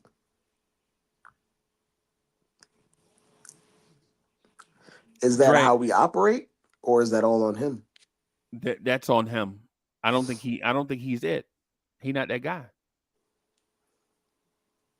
He's not that guy, bro. And the reason why I'm such a sour grapes on this is because I watched that game 7 the other day, and I damn near cried watching OG Anunoby try to gut through it. The beginning of that game, bro, when you watch the beginning of that game 7 and you see OG Anunoby, bro, that's my bro. Yo, all I got to say about OG Anunoby is cut the check. I don't even care what's on it, bro. Right? That man went out there in a game 7, hobbled, barely walking, looking like the Walking Dead. My opinion. Huh? I guess it was inspirational, but he shouldn't have played. He shouldn't have played, but he tried, bro. He tried. And Hartenstein was there for 30 minutes and got you 0 points. He didn't even get you a putback. And we talking about Hartenstein getting the bag? Yes, that's why I'm bitter. Because OG Anunoby and Josh Hart, one dude has a torn abductor muscle, and the other dude is out there on a torn hamstring, and they tried, and the other dude played 30 minutes and got you 0 points, and we talking about giving him the bag. I'll give him the bag, all right. You can have this trash bag. You gonna empty out his office? Yes, here, I'm giving him a trash bag, right? Bro, that's what I'm saying. And so am I a bitter fan for that? Maybe. But bro, what I'm saying is when we say next man up, we should mean that, bro. Like when we talk, our words should mean something. Right? I mean, we gotta and then there was nothing that came out about like a secret injury or anything like that. All I saw was TJ McConnell went to the rim on him 2 or 3 times. That man poked at McConnell, tried to rake the ball, and McConnell laid it up. And we talking about this man deserved 18 to 22 mil.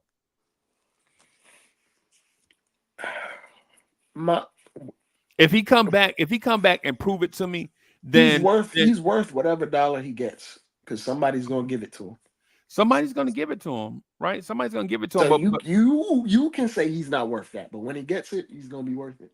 No, I'm not saying that. I'm saying I'm not paying it. That's what I'm not going to negotiate for Hartenstein. I'm just saying no. No, for 0 points in a game 7, I could have So what had number would Bismack you be Biyombo do comfortable that. paying him based on his performance alone? No attention. I'm paying him no attention.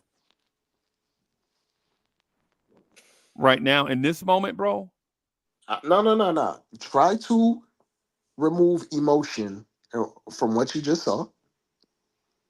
Base it on his performance in totality since when Mitch went down. What would you pay? What would you pay someone on a if he did this on another team? What would you pay him? nothing. Okay. Nothing. Because I'm confident that the Go front ahead, office sign can Mo find Bamba, Freezy. bro, I'm confident that the Knicks can find a guy just like they found Hartenstein. That's how I feel right now. I'm confident in the front office and the coaching staff. I'm not. Uh, I don't think you value continuity as much anymore as you did in the past. Me? So if I'm one just, if, I'm if just, one I'm if Freezy. one I'm gonna person keep it real leaves, with you. it's House of Cards. One person leaves, now everything falls down. No. Right? Well, why are we not saying continuity with RJ Barrett, Emmanuel Quickly, Quentin Grimes, and Ryan Archidiakono and Because we got and parts. We got and parts for Malachi those. Flynn? We got parts for those that fit better. We R- removed RJ and quickly and got a part that fits seamlessly. Right, but you're so okay. So we can't find parts that fit better this offseason. I doubt it. Personally, I doubt it. Chat, see the two sides of the thing. Like when you point out one thing, and it's not just Dre, it's everybody. When it comes to Big Papa, he's untouchable. I don't view him as untouchable. I No view him as a reasonable. $4 million, a four. No, I feel him as a 4 year, anywhere between 60 to You 72 brought million dollar player. Dre, you brought up continuity, and then when I brought up the fact that the Knicks made 2 trades during the season, moved 9 players, and got hot, you changed the subject. And they got hot and partially due to Hartenstein. But don't leave that out. What? What's funny? Dre, what there's got to be a meme up here somewhere for that. He did Hartenstein not anchor a top 5 defense for like 50 games? Did this not happen? Or are we gonna pretend it didn't happen? We can pretend too. I mean, it's cool. But it did happen. He Wait a was minute. he So was top he was you top said 2 in continuity. defensive EPM amongst a bunch of other elite defenders. The entire list is elite defenders I test and statistically wise. And I'm not about to just act like it just didn't happen. Do you think we're gonna find another top, I don't know, another guy that can be top 5 in defensive EPM that can sink right into that rim protector role or anchor on a defense for $6 million again, $8 million again? Maybe you can try to take that chance, but I'm not trying to waste as much time out of Jalen Brunson's prime. He is 27 right now. You can attempt to find another one. I mean, Wait, granted, the Knicks have done a so great it was job the finding guys. player and not Tom Thibodeau's schemes. So we're giving the credit to him, but not to Tom Not every Thibodeau player can at, run Tom Thibodeau's scheme. We got a guy here that been here for 4 years and is still trash, and Jericho Sims. at center. Yeah, yeah, So yeah. it's not about everyone. Right. Yeah. So it's not Tibbs. It's not Tibbs' system. It's Hartenstein. No, it's It's both. Big Papa. No, it's both. Hartenstein does what Tom Thibodeau likes to AP. Rel, they'll always love Big Papa. Rel, they will always love Big Papa, bro. There's nothing you can say about Big Papa. No lie, it's about 1:00. So for about 10 straight hours, I have been I will always love Big Papa marathon. There's nothing you can say about Big Papa and people won't believe it. Big Papa, if you watching, bro, they will always love you. Why can't it just be a healthy balance? Why can't I value what he does, but I also don't think he's like $100 million player. If someone offers him $90 million, he can go. without blinking. $80 million, $85 million, he can go. But if he's willing to take 4 for 72, I'll give it to him. $18 million. Yep. And then I would be willing to trade him in the following offseason. Don't care. Because I know his baseline is established to be valued at a particular level, and I can flip him. If I can flip him, I will. He's in house, and then I'll flip him. It's not one of those things where I would pay him and he can't go ever. If there's an upgrade and I could throw him in that deal, I'm throwing him in there. 18. So that's your limit, 18 million. 18 a year. And then I would be willing to trade him. It's not one of those things where it's like, yo, we pay Hartenstein, he better be a Knick for life. Nah. Only one person on this team, maybe two, can be viewed as Knick for life. Yep.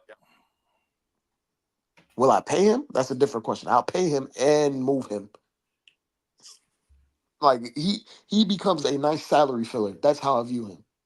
Freezy. I don't view him as just the player. I view him as the salary. Yeah. No. Well, 18 for 4. Yeah.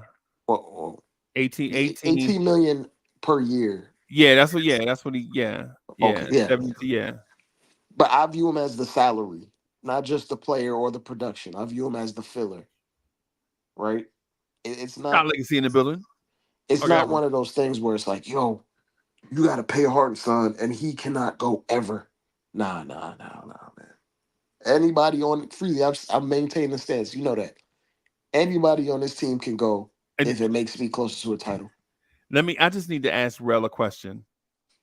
Rel, how does it feel to be paying a starting center 13 mil and a high upside backup center who's going to be the starter in a year or two about $2 million? He doesn't make $2 million. Conversation, you're making $15 million. Derek Lively does not make $2 million, Freezy. How much does he make? I don't know. Oh, that's right. He won't make. So he was in the lottery. So yeah, he was in the lottery. Yeah, that's right. So he'll probably make about what, 4.5? About 5, I think. About 5. Yeah. About 5 nice. mil, right? So for the price that we want to pay Hartenstein at 18 mil a year, they're paying Gafford and Lively that same money. And they're in the conference finals. They also have a guy called Luka. That kind of factors in too. What? Yeah, man. Guy the best lob thrower in the league. It kind of, it helps a little bit. A little tiny bit. But right. Freezy, if we had the opportunity to draft a Derek Lively clone, Hartenstein can go right now. I'll just get the Derek Lively clone. But this draft is poo-poo. Now, I think the draft is okay. So here's my honest take about the draft. I think the draft lacks a headliner, but is deep. Right? I don't think there are any major headliners. Now, can you find a guy in here and make him can you turn him into a Kawhi Leonard or a Bradley Beal in the ideal situation? Probably. I think Freezy, I 100% agree with you. Like there's gonna be guys in here that pop, and you look up like kind of like how SGA was like. You looked up at SGA, like SGA's averaging 22. Right. When the hell this happened? Right. There are those guys. Right. It will happen undoubtedly. It happens in every draft.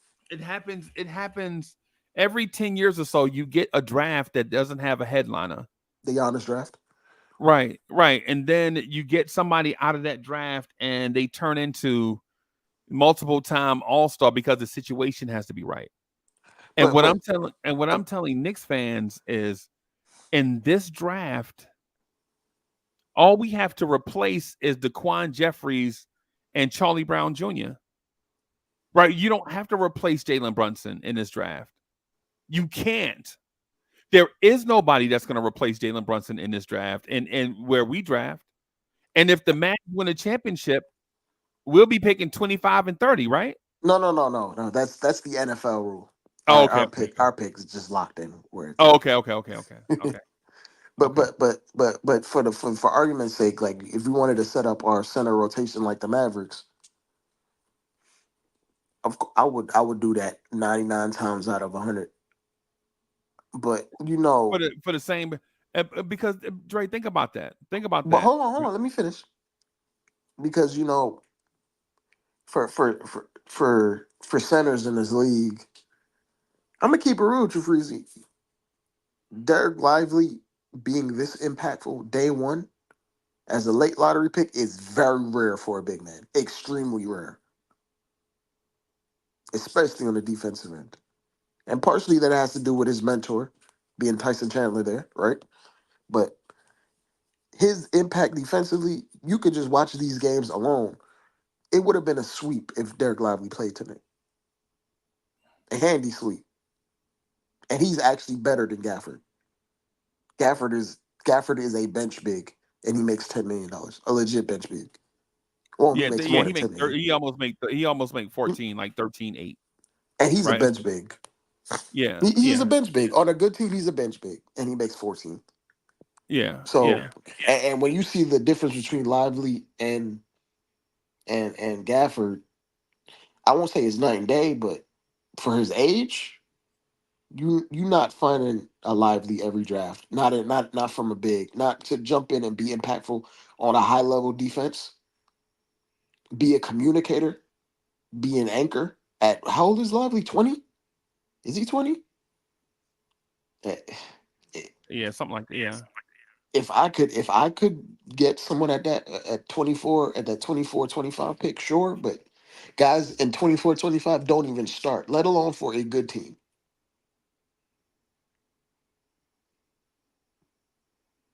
especially at the big position. They don't start for good teams at the big position. They just don't. And then you have to take into account the learning curve.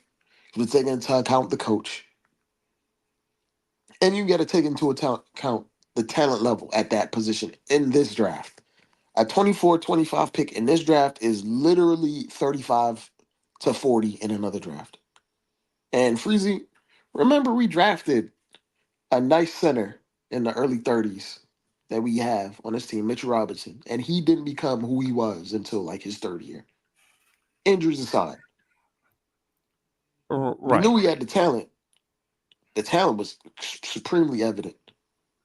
But for a big, it is completely out of the norm what Derek Lively's doing. It's not normal. I'm being real with you. It's Right, not but normal. this era Knicks and that and that era Knicks are two different things. Oh yeah, for Yeah, sure. because I get what you're saying. What I would say to that is if this era Knicks had Mitch for 3 years at that age, I think he'd be further along today than he is. What? I think those first few years with that old regime stalled him, Yeah, the and steak. Thibodeau had to train him from day one. But you know who we had from day one, and he's still trash. Jericho Sims. Jericho Sims, right? so, Yeah, because Jericho Sims is not an NBA center. He's just not. Right? He's just not. But real quick before we wrap up and get out of here, I'll say this.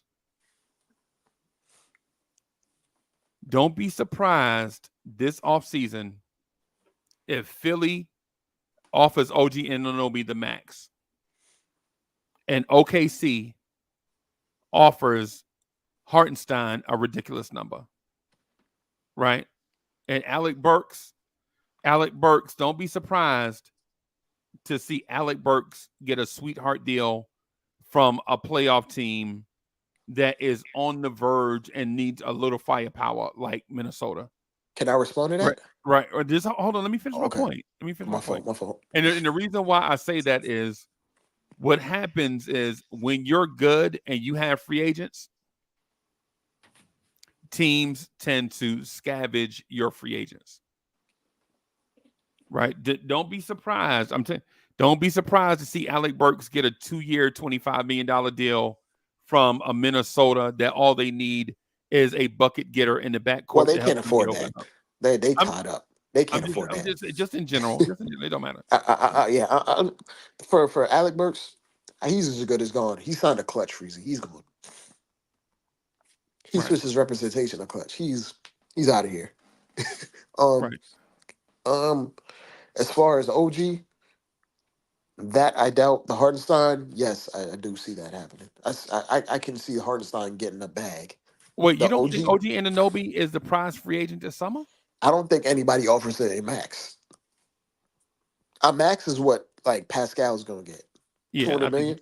somebody's gonna offer him the max. Nobody's offering OG 200 million. Sorry. Watch. No one is offering him 50 million a year, Freezy. No, his max is not 50 million a year. His max is like 5 years, 200 plus, I maybe. think his max is. I think I heard his max is like 5 years, 180 something million. Because he's never made an all NBA team or Right. something like Right. that. Yeah. Yeah. No, That no, man, no. his max is like.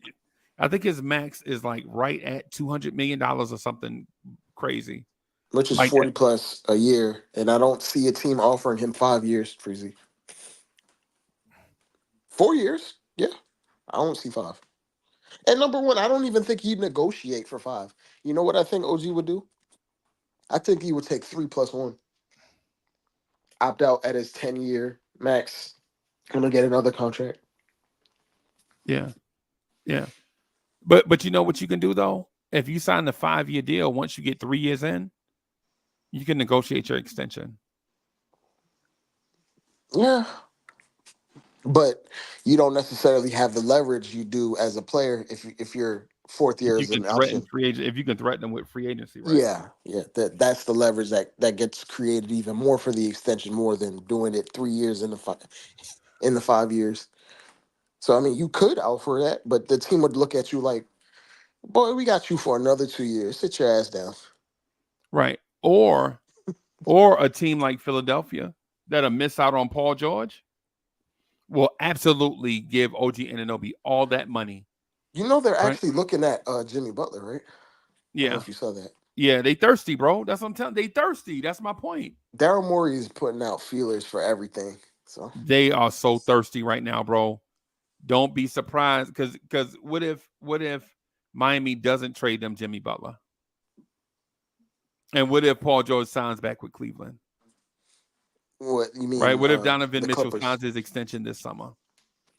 Then they're asked out. I, I, Then Philly's eyes will be solely but on Freezy, OG I'm Anunoby. the conspiracy theorist, so I already know. Like, I think they've already worked out the details for the extension already. That may be true. That, I that think they already worked out them details when the trade happened, or it was already figured out at the end of January when that run came. Leon Rose was like, "Yo, I'm gonna have to pay you 4 years, 160." Just Dre, no, I ain't even gonna hand to the man, bro. I love my job. I love what I do every day in my career, right? I love it. I get to work from home, get to work at my own pace, get to do all these different things, bro. you get a sandwich whenever you want. Whenever I want. But if I hit that damn lottery, bro, chat, if I hit that damn Powerball, all my coworkers know I what? Life is so cruel. That's what I'm saying about the OG thing. The Knicks can offer OG Anunoby like 3 years, 4 years, 144 million, right? I think they're gonna offer more than that. But the Sixers are gonna come in and offer that man 4 for 172 or something, but something bananas. And you think that man gonna take a $40 million haircut just for New York? And he only been here, he only played 27 Breezy. games. What if I told you Julius Randle did the exact same thing? Nah, Dre, listen. You gotta hear me out I'm telling you, completely. Freezy. I'm telling You you, gotta hear me Breezy. out He got completely. paid. Remember. Hold on, Randall did not do that after 27 games. Freezy. Hold on. Randall came here. OG's original deal was like, I don't know. He made basically around the 3 years, 60 million that we gave Randall, somewhere around there. He made basically that, and Randall took an extension and took $60 million off. Now OG is at the age that Randall took that extension. After he played 2 years and made the All-Star team, All NBA. Yeah, but this is the thing. OG already knows his value. Think think part of the reason why he even steered himself to the Knicks is because he wanted to be in New York to begin with. So hammering out the details as far as a figure or a digit, I don't even think it's that far fetched or hard that we're going to resign him. Like they could offer him a max. We'll probably come close enough, but not give him the actual max. We just have to split the difference, in my opinion. I'm telling you that San Antonio can offer that man 4 years, $172 million, and he'll take it. I don't think San Antonio would offer him that. Yeah, and man, San Antonio has 2 top 8 picks, right? All their kids outside of Wemby are on the trade block right now. All of them. Branham, Sohan, Johnson. Keldon's on an extension right now. Huh? Keldon took like a 4-year, $72 million extension. And I just saw something on Bleacher Report. They'll move him for a biscuit, bro. Yeah, I know. Yeah. Yeah, they'll move all of them kids to get the perfect scenario for Victor Wembanyama. And what scenario is better than having an elite wing defender and probably the NBA? And I know Dre don't believe in Wemby, right? But I think Wemby by the end of next year is going to be the best player in the NBA, period. What better situation? I think getting a former All-Star point guard would matter more to them right now than OG Anunoby for Wemby. I don't think so, bro. Which is why they've been linked to multiple point guards. I don't think so, bro. I think which is why they've been linked to Darius Garland. Yeah, as far as an interest. Yeah, I think that's just chatter, bro. I don't think it's chatter. They really want a point guard. Yeah. It's chat because they want a point guard more than anything else for Wemby. Right, and they have 2 of the top 8 picks in the draft. Hey, right, and there ain't no point guard as good as Darius Garland. Not in the top 8. Sorry. Yeah. They could legit walk away with Stephon Castle and Cody Williams, and sign. Or they could take Stephon Castle and trade for Darius Garland, and be cool with that. Nah. Now the thing about the number 1 pick, you build around the number 1 pick, right? It's not. It's the same thing. It's the same beef going on with Atlanta. When I hear the Atlanta Hawks fans talk right now, and they're talking about drafting a guy number 1 so he can come off the bench, and or draft a guy number 1 so he can be teams that get the number 1 pick, bro. They build around the number 1 pick. Yeah, and getting a all-star point guard is building around a number 1 pick, like Darius Garland, a number 1 pick that happens to be a big. I don't know, bro. I don't know. I think we both may be right, or we both may be wrong. Either way, I don't mind. The Raptors, it don't make me a difference. The Spurs don't make no sense either way. Yeah, in terms of what the Spurs will do, we really don't know now. In terms of what the Knicks will do, I think we show our hand. The Knicks show their hand often. So I think what the Knicks will do is they generally see the same stuff that we see, but they'll address it slower than we'd like for them to. Right? I think they know they need another primary ball handler. They need a primary ball handling group. Right? Primary ball handler doesn't just mean one person handles the duties. It means they have a group of guys like Dallas have Luka and Kyrie. A decision maker.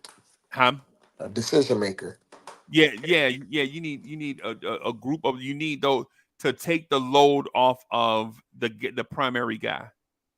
Right? You can get like a Kyle Anderson or somebody, right? But I think the ideal situation would be a point guard, because somebody that can dribble, just because they can dribble, doesn't mean that they're a primary ball handler.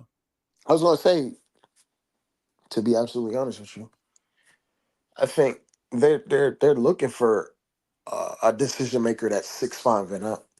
Like, but those you mean the Knicks or the Timberwolves? The Knicks. Okay. They're kind of Deuce's contract becomes more valuable in this landscape of the CBA. So in turn makes him more, what's the term I'm looking for?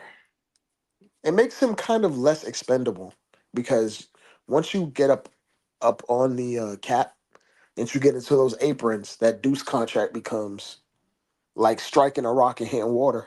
Yeah. Yeah. So when you have him at that number, it makes it like, okay, Deuce might be here because he's productive and makes no money. So we probably should target like a guy that complements him. That's a bigger guard that might come off the bench and play make a little bit. I would trade it all for Cade. I would Man, trade it all for Cade, but y'all know that already since day oh, one. you, Yeah. hey man, But at the same time, I would even look to make the move for Delano Banton from Portland. I've been a fan of his since day one. Day one in the it wouldn't league. cost you much. I think he's a free agent too. It wouldn't cost you much at all. Right. That's the Hey, guy. Freezy, I'm tired of these 6'4" guards, man. I'm tired. The 6'4" guards with no guard skills. Right. That's the thing. That to be a guard, you have to be able to, blah blah blah We blah. we got we got we got the 6'4" guards that can shoot. They might be not be able to pass or dribble, But those are or basketball they might player not be able skills. to do any of that, but they can rebound. Yeah. And those are basketball player skills, right? You'd like for every position to be able to shoot at least to their position. Be good shooters for their position. Be rebounders for their position, right? I have a question, Freezy. Okay. If if Hartenstein had like an incentive clause in his contract where it was like he made 4 million over 60 million over 4 years, right?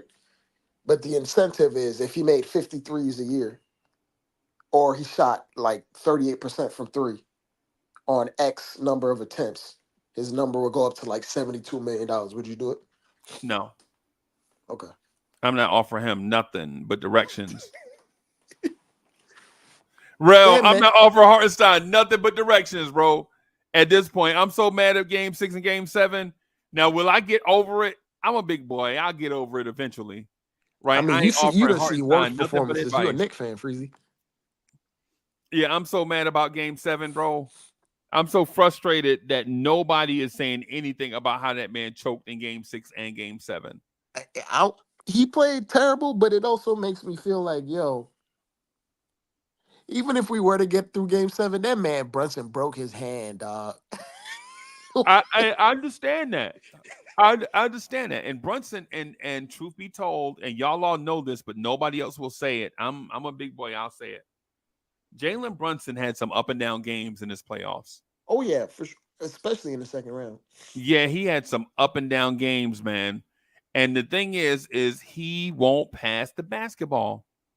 That's why I'm big on going out and getting a primary ball handler with Brunson to save Brunson, man. The workload that man has to carry I don't even. is enormous. Here's the thing: I don't even think it has to be like a primary ball handler.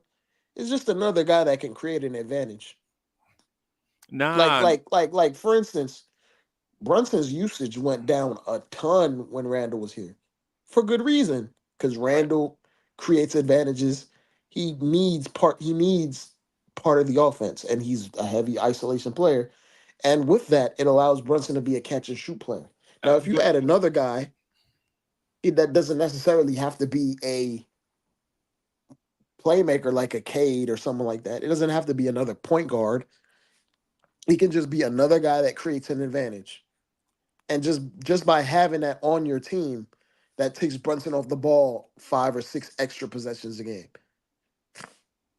It doesn't necessarily have to be a traditional point guard or ball handler or decision maker because Randall isn't one. And when Randall was here alone, that alone fueled Brunson's catch and shoot game by himself, just him. yeah, and the fact that they swapped out guards. One Yeah. guard operated like a power forward. Right. I'm sorry. Two of the wow. Well, once they made the move to Dante full time, I think it eased the load on Dante until everybody else started getting hurt, and then it reverted back to you know what I'm saying? But my thing is not just Brunson, bro. What I'm saying is what the offense looks like when Brunson is off the floor. When Brunson is off the floor, our offense looks atrocious. Right? It was, All the yeah. Even when we overpassing. were playing well at the post OG group, we probably had the best starting lineup in the league, but we were like treading water off the So bench. what time frame you talking about? In January. Oh, the January Knicks? Yeah, no, the Yeah, January like Knicks. we had an amazing starting lineup, but we were treading water. Like we Yeah. were looking like the 2021 Knicks with Randall and like a bunch of guys that didn't pass or dribble. They could That just group shoot. aside, I'm talking about after the guys start dropping like flies, is what I'm saying. Yeah, but I'm thinking of the Knicks as a whole rather than that because what we're looking forward to is some iteration of the January Knicks, right? And rather than the beaten down, broken down team. Okay. And even with that iteration of the Knicks, when we went to the bench and Brunson was off the court, it was a clunky offense. Yeah. And just by not having an additional ball handler or playmaker, and it was just Randall out there with a bunch of guys that just wanted to catch and shoot. It looked like the 2020, 2021 Knicks, where Yeah. Randall did everything. Except back then, Randall was a 40% three-point shooter. And And this Randall, you had point guards on the floor and it still looked like that. yeah, and this Randall is much more of an interior threat. Yeah. This Randall is not dancing on the perimeter. So it just looked clunky and it was just awkward because when we would try to get into our offense, that man Deuce McBride is picking up the dribble at the other team's free throw line. Yeah. Jericho Sims is getting 8-second 8-second violations. Nobody in front of him, bro. He an NBA player. Oh And, my and he god. got the shot collar on. You're like So Jericho yeah, Sims. I understand your point 100%. Like we need another ball handler, decision maker. Yeah. It's not necessarily even just to play with Brunson. It's just to when Brunson sits, there's Right. someone else out there that can bring the ball up and not panic, Right. get you into your And offense. And chat, this is the other thing I want to ask y'all too. When is the last time you've seen Jalen Brunson and Julius Randle get 4 easy baskets in the same game? 3 easy baskets in the same game. I'll go with 3 easy baskets. Well, Both get 3 easy baskets in the same game. well, when we were healthy, Brunson got a ton of catch and shoot shots. Do you consider open catch and shoot shots easy? Right. Did Randall also get 3 easy shots in that same game? Not Randall, but Brunson did. Right. Brunson No, but benefited more than Randall but did. that wasn't my question though. It was both of them. Okay. Yeah, my question is when's the last time you saw both get 3 easy baskets in the same game? Is my question. The original question was 4 easy baskets. Now I'm compromising 3 easy baskets, both in the same game. 2 easy baskets. When's the last time you saw Randall and Brunson get 2 easy baskets in the same game?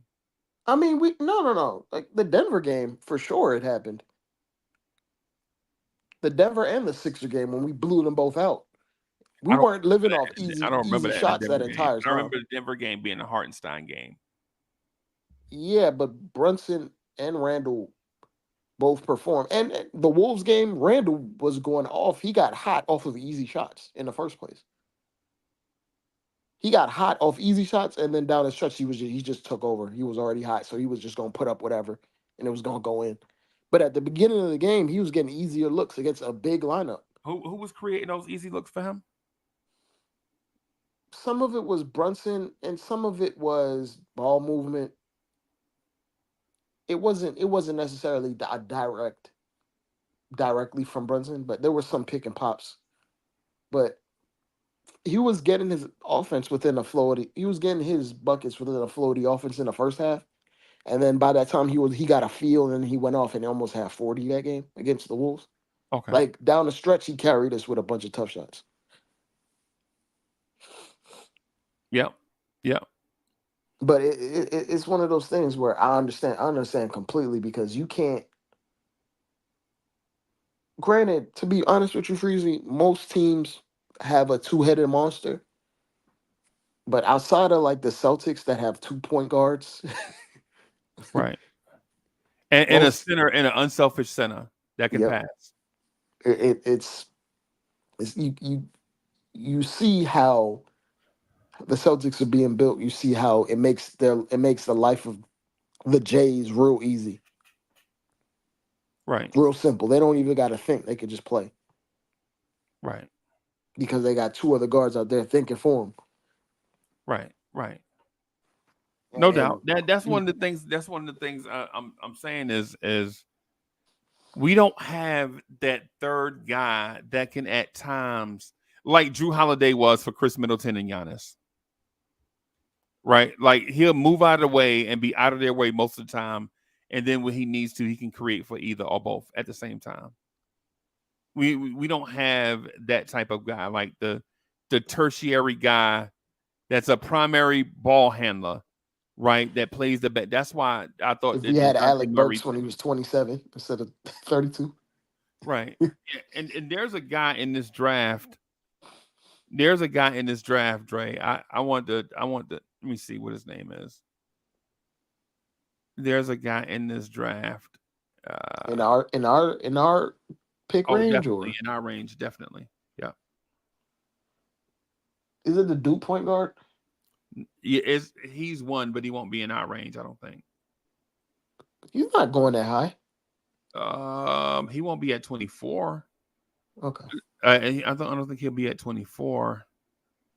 Yeah, Where but even if we were to, I don't need no more small guy. He's a smaller guard, man. It would be like having two Brunsons out there, just one that was worse than Brunson.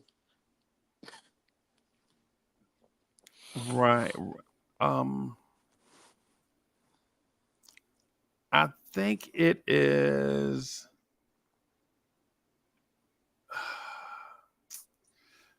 I don't want to say. I need to find. I don't want to say the wrong guy. Right. I think it's. Freezy, we got all summer. We're gonna revisit this.